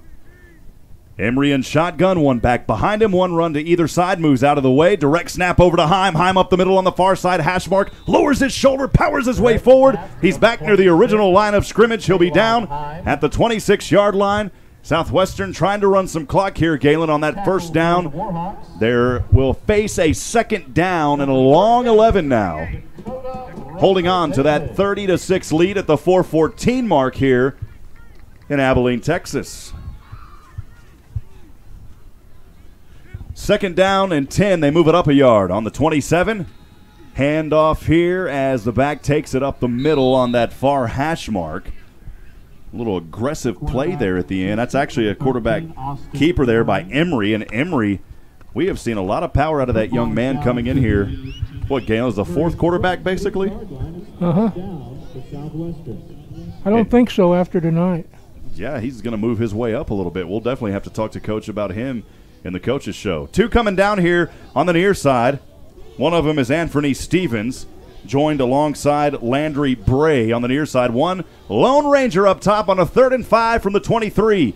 And again, it's Emery. Shakes and bakes his way inside, spins to the 15. What a run by Emery, keeping the drive alive and moving the chains. First down, Pirates we go. Josh Smith. Josh Smith making the hit there for McMurray. Landry Bray making his way back onto the field now. He'll be one of the receivers here on the near side, joined alongside Anthony Stevens. Trips actually down here. The other receiver in the slot, David Brandenburg, on a 1st and 10 inside the red zone at the 16. Option back to Hipp. Hipp gets thrown forward near the 10-yard line. They're going to mark him down actually around the 12. Tackle made there by Tony Mitchell II. That was a good play by Southwestern in that they were bringing that blitz again. The man coming through to stop the play in the middle, and they pitched out on the option and got him wide enough to where they could get a good gain out of it. 2nd down and 7 for the Pirates. On the 12-yard line, delayed handoff this time. Heim dives forward at the 10, slipped up on his own feet. It'll be 3rd down and manageable for Southwestern. The tackle credited Jalen Gomez. That could have gone a little further if he'd been able to keep his footing on that play. You can see right here on the replay kind of a miscommunication at the beginning, and that's what led to him just dropping down there for just a short gain on the play. Again, it'll be 3rd down and 5. They've got to get to the 5. They're on the 10. They can get a 1st down. Emery and shotgun blitz showing option back this time to Markel Henderson. Henderson powering his way forward to the 5-yard line, angling his way outside. Close to the 1st down. He may be there, and they spot him right there. Galen, I think it is a Southwestern Pirate 1st down coming off of the chomping feet of Markel Henderson. For the Pirates, we talk about a Markel Henderson last week, 1 rush, 5 yards. He also caught 2 for 57, 1 touchdown. The 5'6", 168-pound senior from beautiful San Antonio, Texas. Bringing a little Alamo here to Abilene on a 1st and goal from the 5. Emery tries to option back. Back over to Markel, and Markel does it. Markel in as he angles to the inside for the touchdown. A 5-yard chomp and run. Markel Henderson, touchdown for the Pirates. Runs it into the end zone, a touchdown. Markel Henderson, touchdown, Southwestern.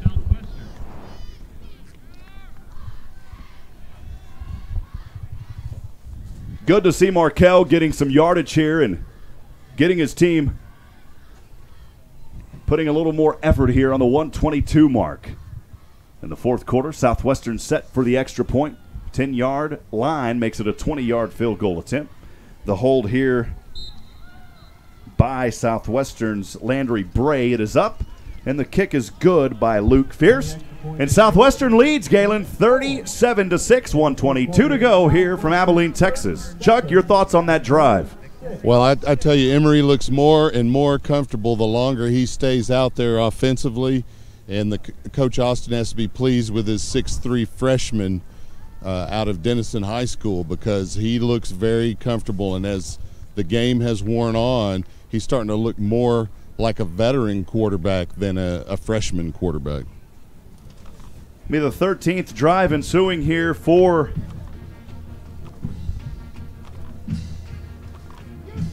McMurray.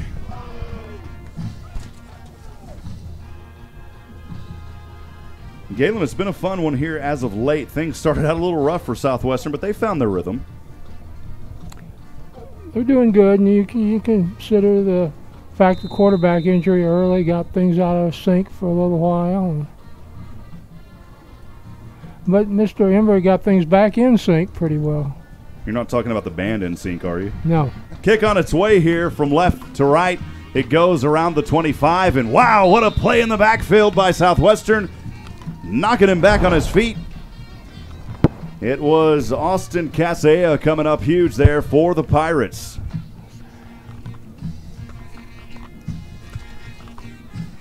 It's a high arcing kick, but just really short. It was bounced around at the feet of number 37, Cameron Henry. And again, that big hit there at the end. 1:17 to go. Pirates lead 37-6. McMurray back with the ball from right to left. They'll have this possession on a 1st and 10 from their own 24. I think Hurley's back in. Hurley over here to the far side on the out, has his man. He stays in bounds, and it is a 1st down just inside the 40-yard line. Hurley to Dorsey's a weapon that hasn't been real pronounced tonight. Ariel Dorsey's been doing some damage out there, but they just haven't capitalized on him like you just said, Galen. 1st down and 10, the ball on their own 36. As Hurley Jr. steps back, throws a dart, and it's incomplete at the 50-yard line. His intended receiver was Trevion Harris, who we've called Trevion's name quite a bit tonight. Now 2nd down.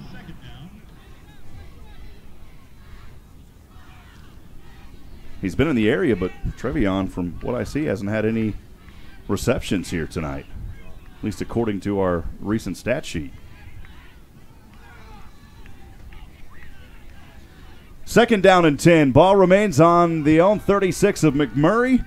Hurley Jr. shotgun, has protection all alone, throws this one up the middle, and it is caught at the 45 on the outside hash mark. What a grab on that play by Spencer Knox. Tackle by Rosario Hernandez Jr. And McMurray with 38 seconds quickly back in action here. A first down and 10 from the Southwestern 41. Hurley Jr. has all day, throws this one over to the far side, diving at the 10-yard line. The pass is incomplete. The intended receiver out there on that play was Spencer Knox again. He's incomplete around the 10-yard line. That'll stop the clock with 25 seconds to go. Pirates lead 37-6. McMurray trying to get one more score in here, as they've only been able to punch it in once. But Galen, we talked about it. We jinxed it because we said, well, you know, after 6 quarters, no score, they've been shut out. After 7 quarters, actually, they were shut out. And then they come in the first play of the fourth, and they score that 40-yard touchdown pass. Second and 10 from the Southwestern 41. Hurley Jr. throws this one. It's batted down at the 15. What a play by Southwestern. Flag on the and a flag is on the play. Batting that ball down for Southwestern was I beg your pardon, I think it was Bernard Sheenery, if I'm not mistaken. Boy, look at this, Galen, on the replay. He just swats that ball down. He says, not in your own house, instead of not in our house, Galen. The penalty is going to be against the defense on number 75. Chuck, that's against Jared Wiggins, the right tackle. What was the call down there? It was roughing the passer, but did they call it on 75 because 44 was pretty defensive after the flag was thrown? And that, of course, is the linebacker. Oh, I lost my roster here. Sorry about that. It's Yosef Sham out of Cypress Ridge. So I'm not really sure who hit him late, but it was well after the pass was delivered. Hurley's now out of the game, receiving some medical attention on the sideline. It's not what you want to see here. New quarterback in is going to be Xavier Alexander. 17 seconds, first and 10 from near his own 30. He's chasing the backfield by 2 defenders, and he finally just has to throw this one away. It's up in the air, incomplete at the 15 by a whole host. He just threw that one up for grabs. Rosario Hernandez Jr. and company there on the breakup. And that puts 8.4 on the clock as McMurray trying to get one final score here in this ball game. See if Xavier Alexander stays out there as the quarterback. Yeah, because Hurley's definitely not coming in. He just took his helmet off. So Torres will remain out there. Doyle Hughes, the back behind him. 8.4 on the clock. Second down and 10. The ball resting on the Southwestern 26. Torres stepping around. Xavier still on his feet, and he will be stopped around the 25, and that should do it. The Pirates victorious here in Abilene, Texas. The final score 37-6 as the Pirates open 2018 American Southwest Conference play here in Division III. Appreciate you joining us for the broadcast. Don't go anywhere. Stay with us as we will have post-game discussion and more. Stay with us right here on SHN Sports. Again, Southwestern victorious 37-6. We'll be right back here in just a few moments. Listen to the action on 1280 AM in Abilene or at McMurrySports.com, and then make your plans to come back.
Chuck Cracy down on the sidelines. Chuck, where are you at right now? We're trying to get a view on you.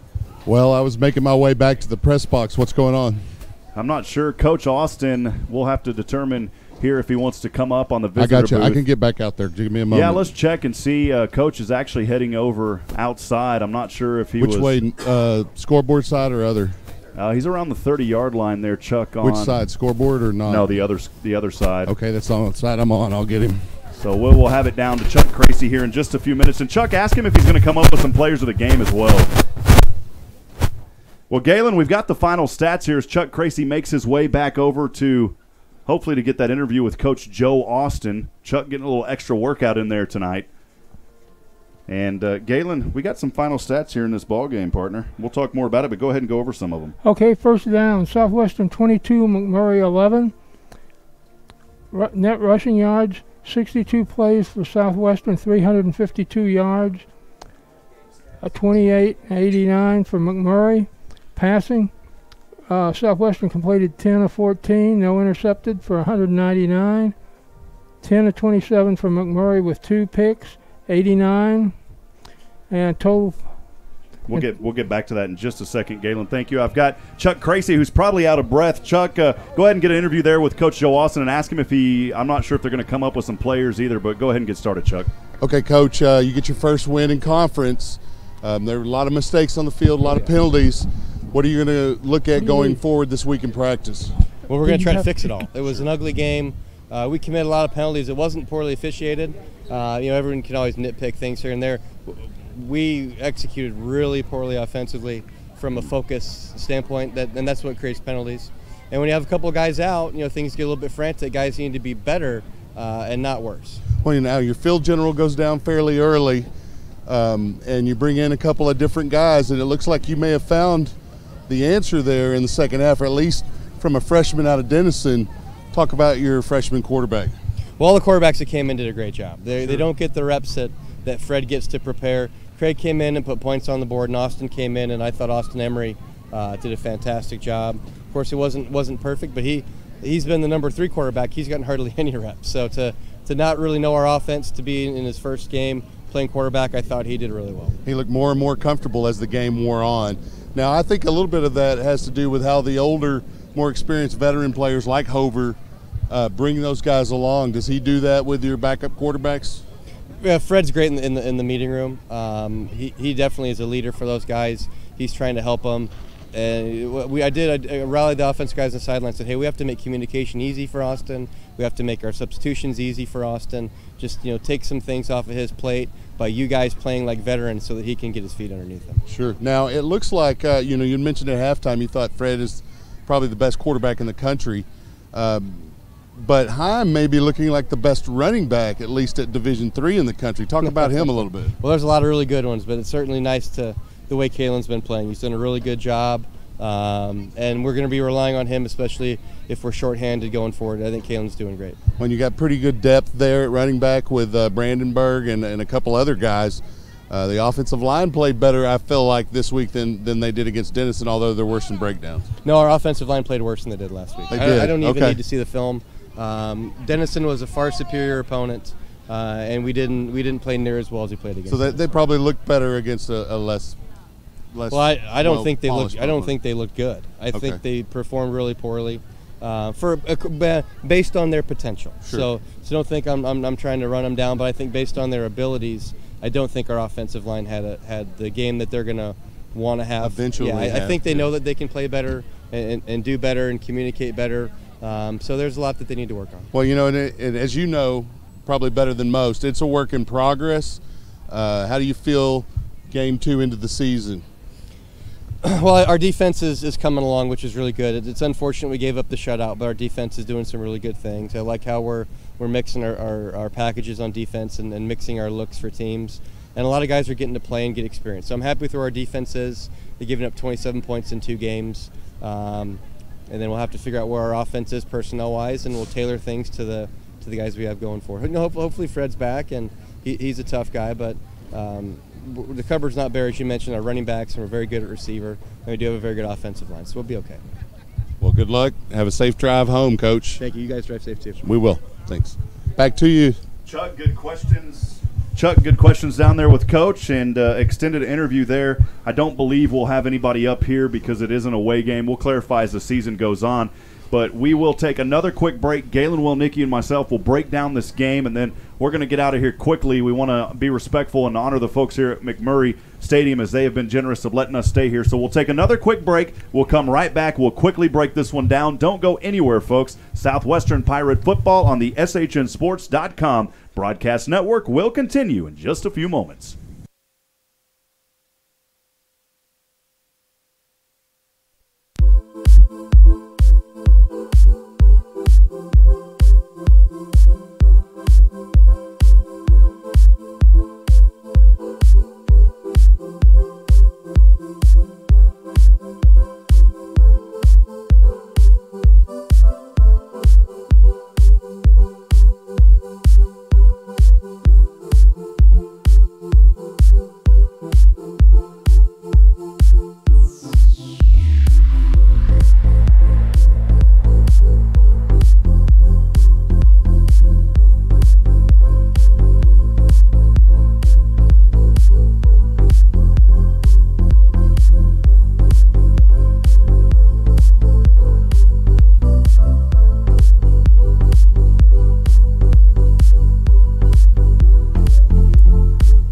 Back here in Abilene, Texas, Rob Hipp alongside Galen, Wellnicki. Galen, as we quickly break this one down, I know a lot of folks want to get out of here, so go over those final stats. Galen, of course, Southwestern victorious 37-6 tonight here in the ASC opener. We'll pick up where we left off there on the stats. It's Southwestern ran 76 plays for 551, and they had 50, and McMurry had 55 plays for 210 yards. And the time of possession was definitely slanted in Southwestern's direction with 37.34 minutes compared to 22.06. That's a big improvement because last week they only had the ball for 27 minutes and 3 seconds, and they allowed or I beg your pardon, from 30. Yeah, that's all they allowed. The defense on the other side allowed the offense to stay on more. So, and the only other statistic that's really of any importance is the penalties, and Southwestern was penalized 14 times for 163 yards, which is really, really bad. You can't, there's no way you can justify that. And then it was just one penalty for 15 yards for for McMurry. Individually, Heim had 171 yards on 24 carries, which is good. Emery carried the ball 14 times for 73. Shaw was 7 carries for 41 yards. Hover was 4 for 33. Emery completed 5 of 8 for 123 yards and 1 touchdown. And Gwynn had 2 catches for 71 yards to lead the receiving. And Heim had 2 for 46. So, it's looked good, especially for the backup quarterback for the backup quarterback Emery and for Heim. Not a bad night for those backups coming in. Galen, if you take away the penalties off that stat sheet, you would say, hey, pretty impressive game for Southwestern despite what they had to go through. But as Coach said down there in that extended interview with Chuck Tracy, a pretty sloppy game. They're going to have to improve on things. We talk about an Austin Emery who came in and played a phenomenal job as a freshman for Southwestern. We'll talk more, I'm sure, with him coming up here sometime next week. Galen, we hit the road as we look ahead to East Texas Baptist up in Marshall, Northeast Texas. That game will be right here on the SHNSports.com broadcast network on September the 15th. That a 6 p.m. kickoff. So we are going to be all over the place on SHN, and we're excited, again, thankful for the opportunity. Galen, any final closing remarks before we sign this one off tonight? Not really. I know one thing. They're going to go in and really try and get Hover ready for this next game, because this next game is an important game. In fact, 2 of the next 3 are really important. You've got East Texas Baptist, and you've got Mary Hardin Baylor. And Mary Hardin Baylor, I don't care if they were playing the Little Sisters of the Poor. If you score 91 points, 11 touchdowns, or whatever it was, you're doing pretty good. Well, the final score here tonight from Abilene, Texas, Southwestern University victorious over the McMurry Warhawks 37-6. It's been a fun one here from the Wilford Moore Stadium. If you like dirty football, this is going to be one of the best. Hopefully Southwestern will clean it up. On behalf of everyone here with the SHNSports.com family, Galen Wellnicki, Chuck Tracy doing sideline reporting for us, Michael Francis, Mickey Holden, Nathan Height, and all of our awesome crew, including Joshua Harris, who made the trip up here as well. We sincerely appreciate you joining us tonight here for Southwestern football on the SHNSports.com broadcast network. I'm Rob Hipp from Abilene, Texas. Remember, friends, as I end every broadcast, we're not strong enough alone to make it our own. We need each other. Provide a word of encouragement. Lend a hand of support. Somebody out there, friends, needs you tonight. Until next time, God bless. We will see you next Saturday right back here on SHN Sports as Southwestern heads to take on those tough East Texas Baptist team up there in Marshall. Good night, everybody. We'll catch up with you next time right here on SHN Sports.